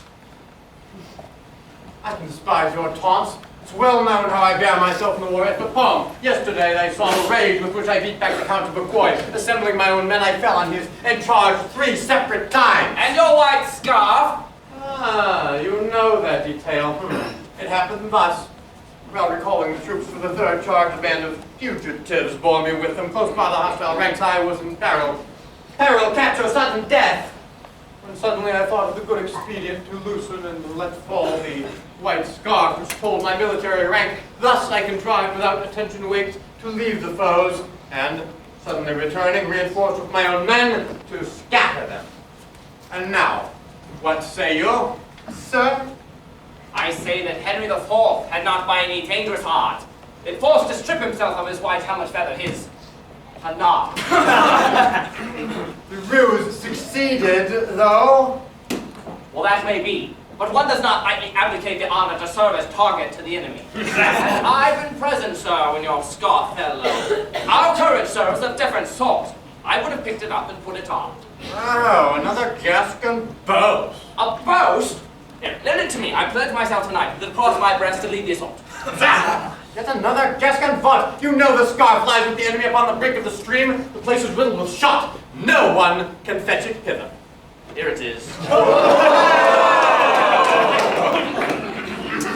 I thank you. It will now enable me to make a signal that I have been forbearing to make. Till now.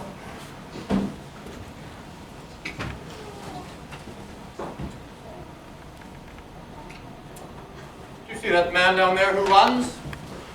It's a false Spanish spy who's extremely useful to my ends. The news he carries to the enemy are those I prompt him with. So, in a word, we have an influence on their decisions. Scoundrel! It's opportune.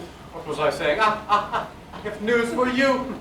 Last night the Marshal did attempt to supply us with food. A final effort. Secretly he went to Dorland where the King's provisions are. But to return to camp more easily, he took with him a goodly force of troops. Those who attacked us now would have fine sport. Half the army is absent from the camp. Oh, yes, if the Spaniards knew of it, it would be ill for us, but they know nothing of it. Oh, they know. They will attack us. Oh, my false spy came to warn me of their attack. He said, I can choose the point for their assault. Where would you have it? I'll tell them it's the least defended. They'll attempt you there. I answered, good. Go out of the camp, but watch my signal. Choose the point from whence it comes. Make ready! It will be in an hour. Time must be gained. The Marshal will return.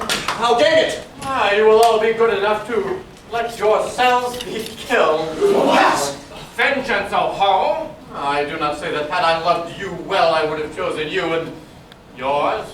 But as things stand, your courage yielding to no one, I serve my king and serve my grudge as well. Well then allow me to express my gratitude. I know well you love to fight against 5 score. You will not now complain of paltry odds. We shall enter the Gascon coat of arms with its 6 bars of blue and gold. One more! The blood red bar that was missing now! Christian! Roxanne. Alas. At least it's in my heart's farewell to her. In a letter. Ah, I had suspicion it would be today. I've already written. Show. Would you? Yes. Hold. What? A spot. A spot? A tear. Poets from habit of counterfeiting take counterfeit for true. That's just a charm. This letter was passing sad. I wept myself in writing. Wept? Why? Death itself is hardly terrible. But ne'er to see her more. That is death's sting. For I shall never. Yes. A carriage. What is it? Carriage from the enemy. The postman calls. What does it say? On the king's service? On the king's service, how? Uncover all! The king's draw up in line. Peter, salute! On the carriage steps. Good day. On the king's service, you? Well, yes. On the king of loves. What other king? My soul, dare I even look at her? Why have you come? Oh, the siege was too long. But why? I will tell you why. You cannot remain here. Oh, but I say yes. Who will push the drum hither so I can see? So I thank you. My carriage was fired at me by the patrol. Now, you would have thought that it was a pumpkin at Cinderella's tale and the footman of rats. But you look not merry, not any of you. Don't you know that it takes a long time to get to Iran? Oh, cousin, delighted. But how did you? How did I find my way to the army? Yes. Oh, that was none too hard. I but drove on, and as far as the country was laid waste. And there I saw such horrors. If I had not seen them, I would not have believed. Gentlemen, if this be the service of your king, I'd rather serve mine. But it's your madness. How in the fiend's name do you get through? Where? Oh, I threw them Spanish lines. For subtlety, give me a woman. But how did you pass through their lines? Faith, that must have been a hard matter. Oh, none too hard. I merely but drove quietly forward in my carriage, and when some hidalgo haughty in countenance would have stayed me, lo, I simply showed at the window my sweetest smile. And at that, these Spaniards, being with no disrespect to the French, the most gallant gentlemen in the world, I passed on. That smile was a passport, but you must have been asked to give an account of where you were going, madam. Oh, yes, frequently. And then I said, I go to see my lover. And at that, the very fiercest Spaniard of them all would close the carriage door, and with a gesture that a king might envy, make signal to his men to lower the muskets leveled at him. And then with a melancholy but a very graceful dignity, with his hat held so that its plume might flutter bravely in the wind, he would bow low and say, "Passons, señorita." Oh, forgive me that I said my lover, but think if I had said my husband, not one of them would have let me pass. You must leave this place. I? And that instantly. No time to lose. Indeed you must. But why must I? Well, it's just that. In 3/4 of an hour. Or less. It would be best. You might. You are going to fight. But I stay here. No! No, he is my husband. They will kill us both together. It is a post of mortal danger. Mortal danger. Proof enough that he has put us here. So, sir, you would have made a widow of me. No, on my oath. I shall not go. I am reckless now. No, I shall not stir from this spot. And besides, it's amusing. So our press use is a heroine now, eh? Oh, Monsieur de Bergerac. I'm your cousin. We will defend you well. I have no fear of that, my friends. Oh, the whole camp smells sweet of lavender. Oh, good luck I would have. It suits well with the battlefield. But is it not wisest that the Count retire? They may begin to attack. This is not to be broken. I go to inspect the cannon and shall return. Think better of it. Never. Roxanne. No. She stays. She stays! My uniform! Dr. Tan, you may not stay. You can leave. I shall not stir from this spot. Oh, really? It is perhaps more seemly, since things are thus, that I present to you some of these gentlemen who are about to have the honor of dying before your eyes.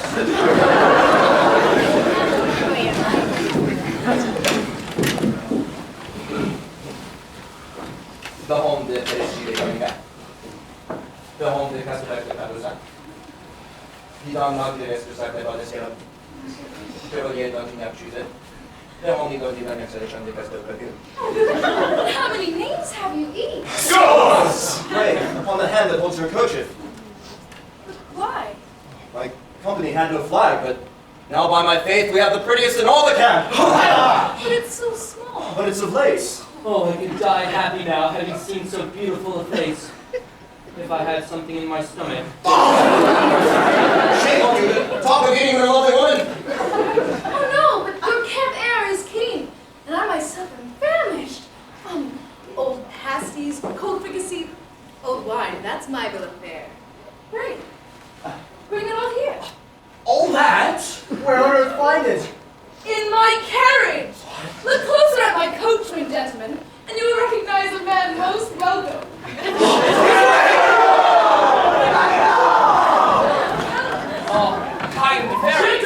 Gentlemen! The Spaniards gazing on a lady so dainty fair, overlooked the fair so dainty! And occupied with gallantry, perceive not the gallantine! Miss Young, I must speak with you quick. Put it all on the ground. Come, make yourself of use. Ah, flasks of rubies! Flasks of topaz! Oh, come, unfold me a napkin if you please. That's the bread? Oh, here, have some wine. Since we are to die, let the rest of the army shift for itself. All for the Gascon! Hey! Mine, if the geese should come, let no one invite him. Come, do not eat so fast. Have something to drink. Some bread from Monsieur Bourbon. A knife, does anyone have a knife? Oh, but what were you? Nothing. Oh, come, a biscuit must get something. Tell me why you came. I will tell you, but my first duty is these poor fellows in a few minutes. It's on for shit again! Wait, put away the bread, the wine, everything. Act as if nothing has happened. Quick.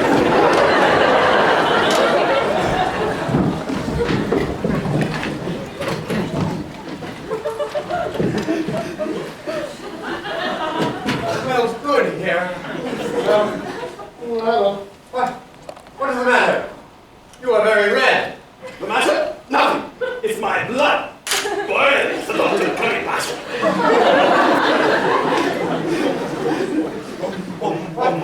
What was that? It's nothing. A little dizzy. You are merry, my friend. Smell dangerous, intoxicating.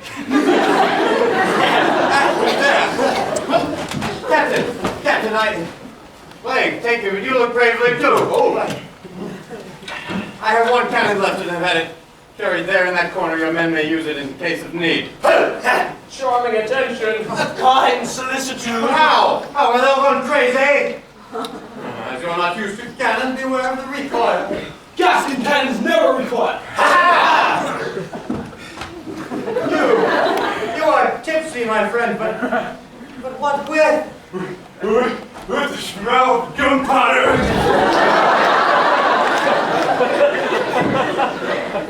Briefly, madam, what decision do you deign to take? I stay here. You must fly. No, I must stay. Since things are thus, give me a musket, one of you. Wherefore? Because I too mean to remain. Why, this is true valor, sir. Then you are a Gascon after all, in spite of your late caller? What is it? I leave no woman in peril. Listen, don't you think we might give him something to eat? Food, you You think that I will eat your leavings? You make progress, sir. I will fight without breaking my fast. Breaking. He's got the accent. I have drawn my pike and up in line. They are a resolute troop. Madam, will you accept my hand and accompany me while I review them? Yes. Fall in line.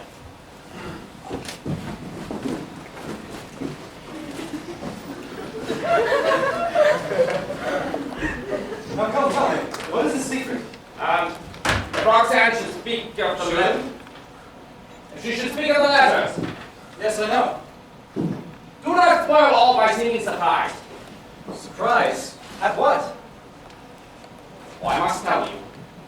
It's nothing. I was thought upon seeing her today. Well, come, tell quickly. You have... You've read her more often than you think. How so? Last sake, I took it upon myself to express your flame for you. To write at times, without telling you I'm writing. What? It's simple enough. And how did you manage to contrive, since we are thus Each morning, at dawn, I was able to get through. And that was simple too. How oft, pray, have I written in the week? Twice, 3 times, 4? More often still. What? Every day? Yes, every day.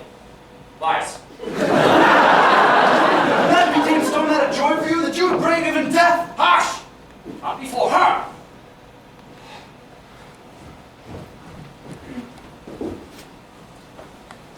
Oh, Christian, at last. Now tell me why. Why, by these dangerous paths, across these ranks of ribald soldiery, have you come? Oh, your letters brought me here. What? Oh, it's your fault if I run risks. Your letters stood my head. How many? This whole month, and each one was better than that which came before. You mean all of this is for a few inconsequent love letters? Hold your peace. You cannot conceive it? Ever since that night, when under my window, in a voice all new, you revealed your soul. Oh, and then your letters this whole month, it seemed as if I heard a voice that was tender and true, sheltering and close. It's your fault, I say. It drew me, the voice of the night. What? I read it. I read again, like the faint with love. Was thine other? And printed in each burning word you wrote was love sincere. Oh, power. A love sincere. Can that be felt in letters, Roxanne? Yes, it can. Then why have you come? Oh, Christian, my true Lord, I come. Were I to throw myself there at your knees, you would raise me again. But it is my soul that I lay at your feet. We cannot raise that. I come to ask your pardon. It's the time to ask pardon is here now that death may come. The insult on you. Frivolous. I loved you only for your face. Roxanne. Oh, but later, with a love less frivolous, like a bird that spreads its wings, cannot fly. Arrested by your beauty, but by your soul drawn close. I love for both at once. And now? Now you yourself have triumphed over yourself. And I love you only for your soul. Oh, be happy. To be loved for beauty or disguise. The time will soon wear threadbare. And to noble souls, to our souls aspiring must be a torture.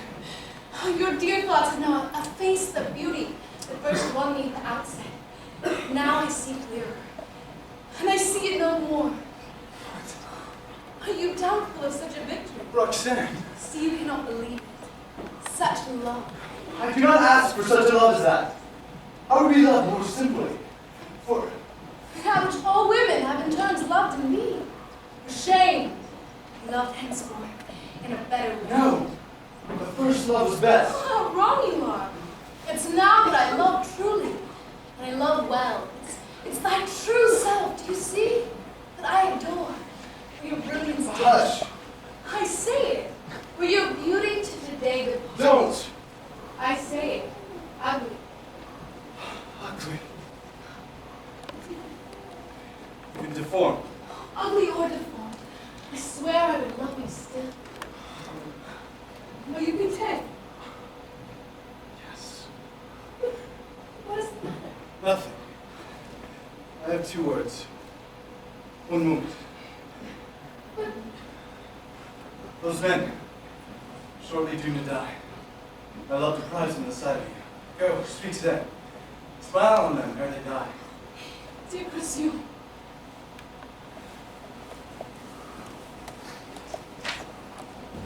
Cyrano! What? Why so pale? She does not love me. What? It is you she loves. No! Yes. For she loves me only for my soul. Truly? Yes.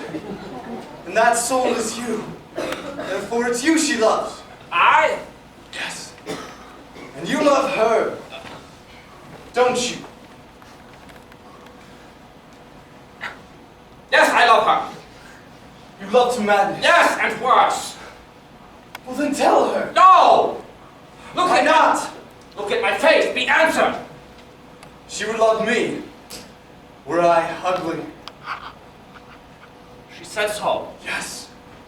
And in those words. Oh, it's well that she told you, but do not believe it. I'm pleased she decided to say, but do not take it for true. Do not grow ugly. She would reproach me then. That I intend to discover. No, I beg of you. Yes, she shall choose one of us two. Tell her all. I will not have this. Spare me. Because my face is handsome, shall I destroy your happiness? That would be too unjust. And I, because by nature's freak, have the gift to say all the perchance you feel. Shall I be fatal to your happiness? Tell all. You do wrong to tempt me thus. Too long have I borne within myself, a rival to myself. I will make an end. Christian! Our reunion, without witness, in secret, clandestine, can be easily annulled if we survive this war. Oh my word, he still persists. I will be loved for myself, or not at all. I will go see what they are doing. There, at the end of the post. Go speak to her, and she shall choose one of us two. Will be you. I pray God it may be so. Roxanne. No. Cyrano has something important for you here. important? How? Well, it's nothing. You know how he sees importance in a trifle. Did he doubt what I said? I thought I saw he doubted.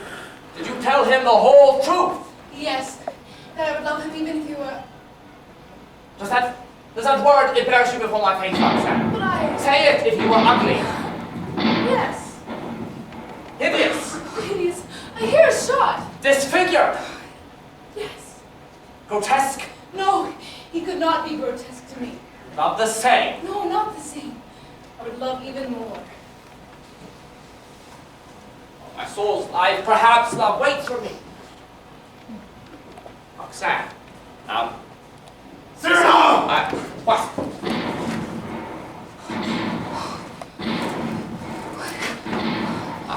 What is happening? I hear another shot. Fall back. But what were you about to say before? What was I saying? I swear that Christian soul, his nature were. They are the noblest, the greatest. Were? Oh! Struck by the first shot of the enemy. Christian! Come, your muskets! Christian! Back here! Christian! Online! Easy. Christian! Handle your match! I told her everything. She still loves you. What? My sweet love! Draw ramrods! He is not dead! Open your charges with your teeth! No! His cheek was cold against mine! Ready! Present! What a letter! And it's for me! My letter. Fire! What Roxanne they fight? No! Steel! He is dead! You knew him! You alone! Was his not a beautiful, wonderful soul? Yes, Roxanne, yes! An inspired mind! Yes, yes! Oh, a mind sublime! Yes, Roxanne. And a heart too deep for common minds to plumb! Yes, Roxanne! And he is dead! Oh, my love! Then let me die, for all unconscious she mourned me in him! It is the signal! The French bring the provisions into the camp! Hold up the place a while! Oh, see! There's blood upon the letter, and tears! His blood! His tears! You'll have room to mother not lie and save her! She is moved away! Stand fast! I will charge, take her away! So be it! So be it, gain your time, the victory is ours! No, Farewell, Roxanne! On No, Gascons! No, Gascons, never turn your backs! Oh, Gascons! Follow them, Gascons, trust them! I have two deaths to avenge! My lost love and my dead friend! Quick! Charge! Hold the line! Ready! Surrender! Get ready! Fire!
I shall tell this to Monsieur Cyrano. Oh no! He will not! I say we nuts are vain and greedy. Yes, and kind. Is it not true, Mother, that he has come each week, every Saturday for 10 years to the convent? Yes, and more. Ever since 14 years ago, when his cousin brought here, among all woman's voice, the worldly mourning of a widow's veil. Oh, he only has the skill to turn her mind from grief, unsoftened yet by time, unhealed. But he is so droll. Oh, and he teases us. Oh, we like him very well. Oh, but he is not a faithful Catholic. We will convert him. Oh, yes! Nay, my sisters, I forbid for you to attempt that subject. Do not weary him. He might come here less often. But God! Never fear, sister. God knows him well. But every Saturday when he arrives, he tells me, Sister, I eat meat on Friday. Does he say so? Yes. Well, the last time he was here, meat had not touched his lips for 4 whole days. Mother! He is poor. Who told you so, dear mother? Monsieur Lebrun. And none help him? He permits no one to help him. But come, it's time to go in. Madame Madeleine walks in the garden with a visitor. Oh, the Marshal Gaumont. Why is he, I think? It is so many months since he was here. He's so busy. The court, his cab, the world. You stay here still, every morning. Ever. Still faithful? Still.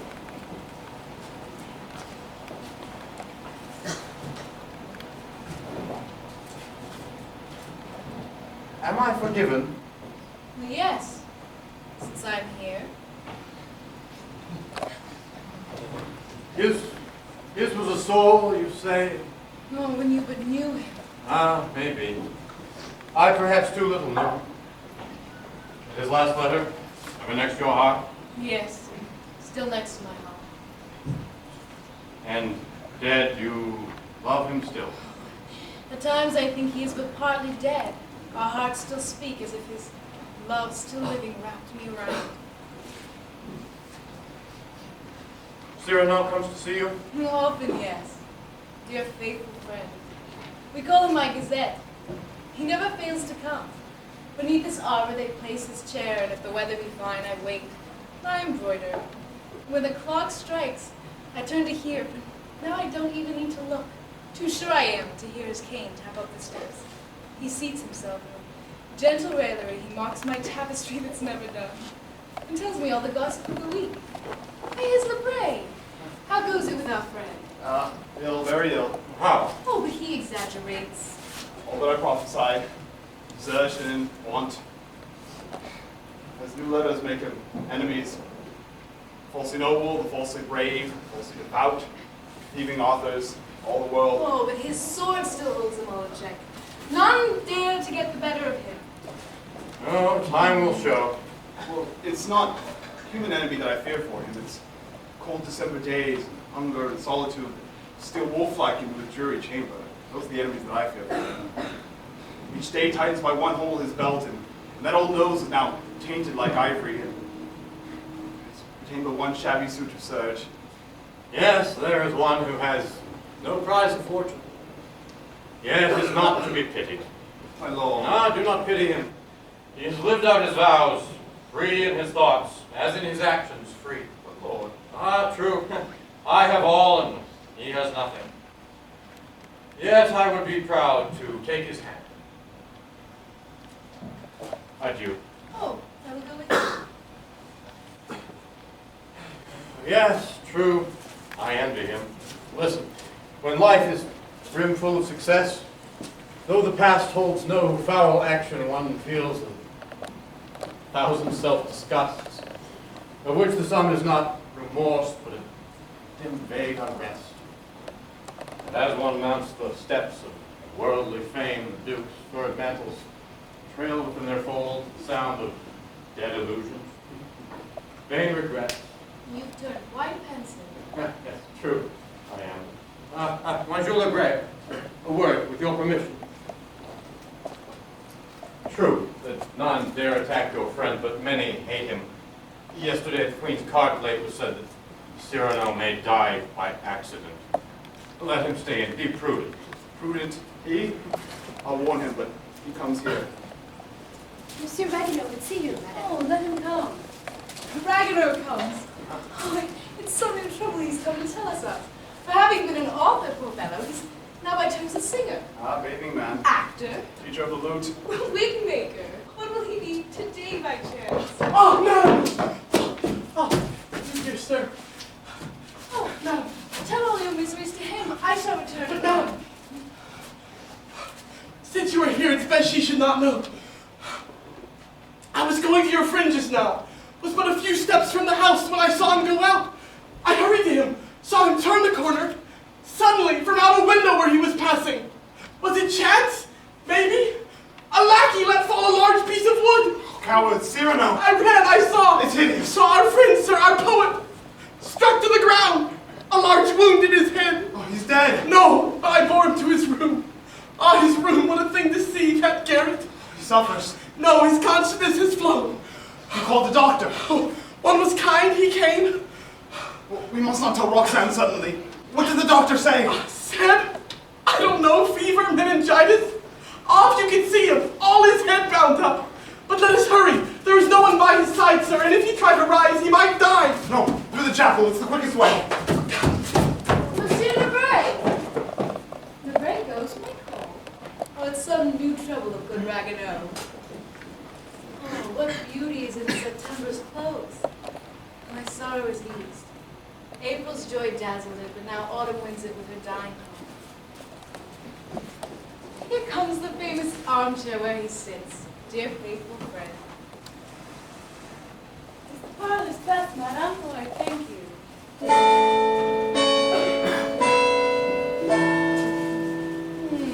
The hour strikes. We'll be here soon. Why now, the hour struck. Strange for him to be behind his time. At last, today. What about my silks? Perhaps the portress is preaching to him. She must be preaching to him. Where's my thimble? Nothing besides could hinder him. My scissors. Monsieur de Bergerac? What was I saying? Time has dimmed the tints. How harmonized them now? For the first time late. First time in 14 years. It's villainous, I raged. I was stayed. By I have all unwelcome visitor. some creditor. Yes, the last creditor who has a debt claim on me. You've paid it. Not yet. Said, put it off, said. Have mercy, this is Saturday. I have, yes, a standing rendezvous that nothing defers. Oh, you will have to put it off. I shan't let you go until twilight falls. Maybe that I will have to quit you before it falls.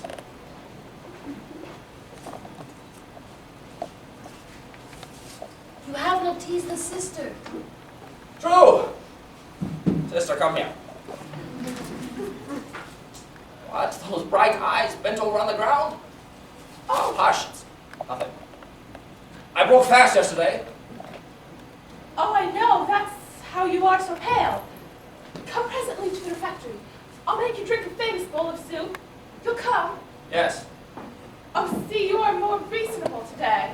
Oh, the sister would convert you. Oh, no, not I. Oh, that is true. You preach to me no more. You once so glib with holy words.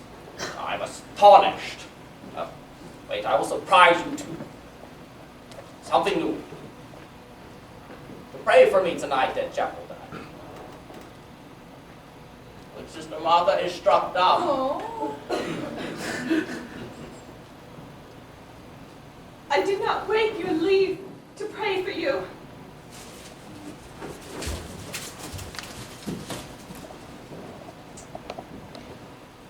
That tapestry, my eyes will never see it finished.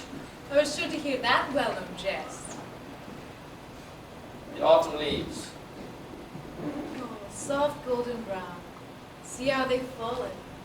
Yes, see how brave they fall.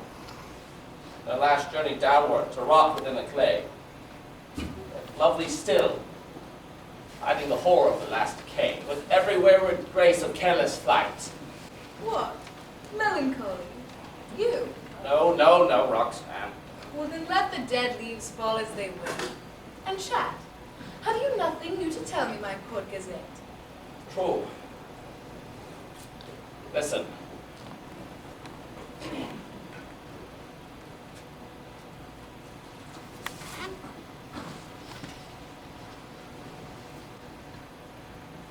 Saturday the 19th. Having eaten in excess of pear conserve, the king felt feverish. The Lancet quelled this treasonable revolt, and the August beats at normal pace. The Queen's ball on Sunday, 30 score of pest, white wax, and tapers were consumed. Our troops, they say, have chased the Austrians. 4 sorcerers were hanged.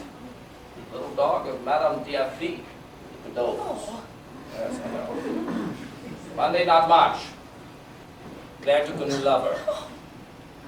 Tuesday, the court repaired to Fontainebleau. Wednesday, the Monglet said to Comte Fiesque, no. Thursday, Mancini, Queen of France. Almost. Yes, almost. Friday, the Monglet said to Comte Fiesque, yes. See? And Saturday, the 26th. Oh, he swoons. What? Cyrano. Oh, my word, it's nothing, let me be. But... The old wound of Hurrah sometimes, as you know. Oh, dear friend. Will pass. See? It has passed. Each of us has a wound. I have mine, my old wound. It's never healed up yet. It's here beneath this letter. Still stained with tears. Stained with blood. His letter. You promised me one day that I should read it. What would you? His letter. Yes. Today. I only leave to open. Just open and read.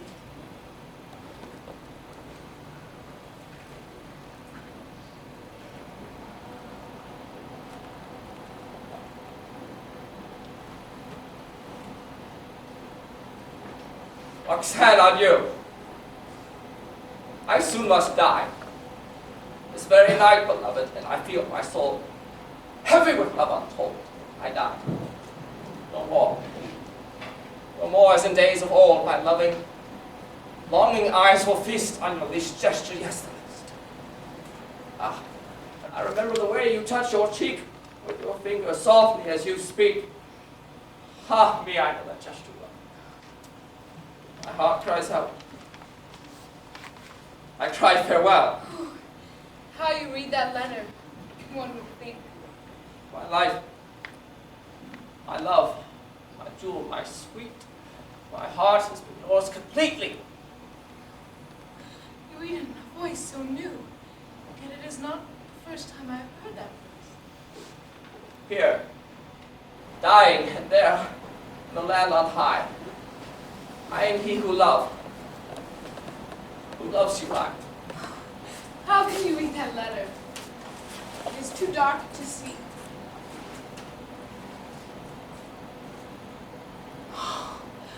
In 14 years, he's played the part of the kind old friend who comes to laugh and chat. Roxanne. Oh, it was you. No, it was not I. I should have seen through all the generous part of it. The letters. It was you. I swear. Those sweet, mad love words. No. The voice that thrilled the night. No. You. I swear you're wrong. Oh, the soul. It was your soul. I never loved you. Never? It was he. You loved me. No. Oh, see how you falter now. My sweet love. I never loved you. See, things dead, long dead. See how they rise again. And on this letter which he never wrote, the tears were your tears. But the bloodstains were his. Oh, but why? Why then the noble silence, kept so long and broken today for the first time? Why? Why? Madness! What now? Madam, he's killed himself by coming here. What? Then the faintness of a moment since was... True, it interrupted the Gazette. Saturday the 26th. Assassination of de Bergerac. Oh. No, but who has done this? How has this happened? To be struck down, pierced by a sword in the heart. Now I have dreamed. Oh, mockery of fate, killed I, of all men, in an ambuscade. It's just. Yes, it's very well. I'm foiled it all, even in my death. Oh, me too. I don't know. Why weep so bitterly? What are you doing now, old friend? Trim the lights for Moliere's stage. Moliere? Yes, but I shall leave tomorrow. I cannot bear it. Yesterday they played Scapin. I saw he themed a scene from you. Whole scene? Oh yes, monsieur, the famous one. Que diable allait-il faire? He stole that one. Ah, he did well. Did they like it? Told. I think it told. Oh, how they laughed. See? It's been my life to be the prompter of everyone forgets. At night, when Christian spoke beneath your window, under your balcony, you remember? Yes. There was allegory of my whole life. I in the shadow of the ladder's foot, while others lightly mount her love and fame. Just. Very just. Here on the threshold of death, I pay my tribute to the rest. Moliere's genius, and Christian's handsome face. Let them go pray. Go pray when the bells ring. Sister! Follow on! Leave me. When you come back, I should be gone. I was somewhat longing for music. Ah, it's come. No, I love you. Live. Oh, in the fairy tale, when the ill-starred prince is told by the lady, I love you, all his ugliness fades. Mine remains the same. I have marred your life.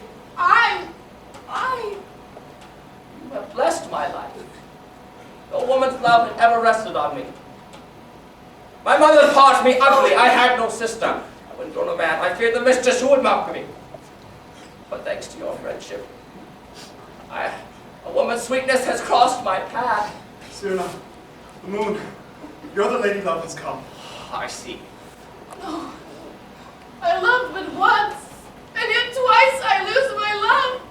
Listen, Lebray. I soon shall make the moon tonight, alone, without any catapult aid.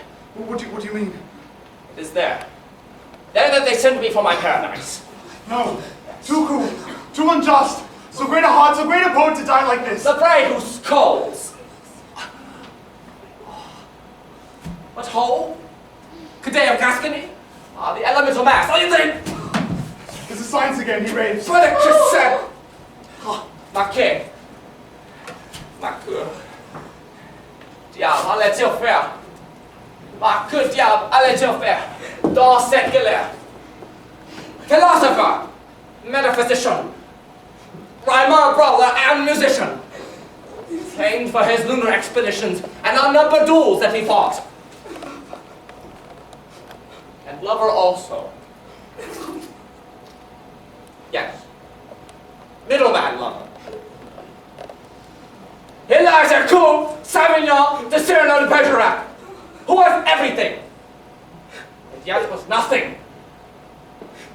Oh, pardon me, I may not stay. See the moon ray that comes to call me hence. Roxanne, I would not bid you mourn, less faithful that good brave Christian. I would only ask that when my body lays cold in clay, you wear those mourning weeds for two. Mourn a while for me and mourning him. Oh, I swear it. Not there, I was seated. No, let no one hold me up. It comes. Even now my feet have turned to stone, my hands are gloved with lead. Oh, but since death comes, I meet him still on my feet and sword in hand.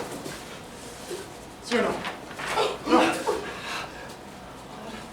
Why does death dare to mark my nose? Oh, insolent. What you say? It's useless? Well, yes, I know. Whoever finds hope for success.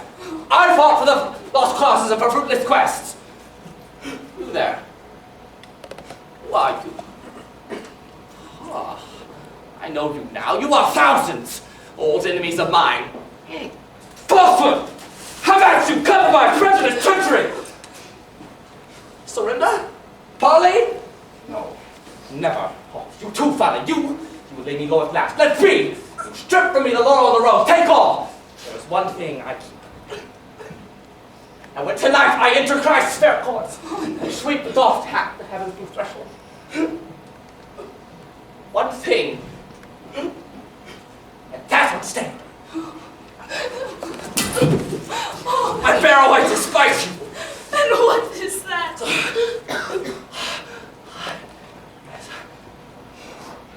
My panache.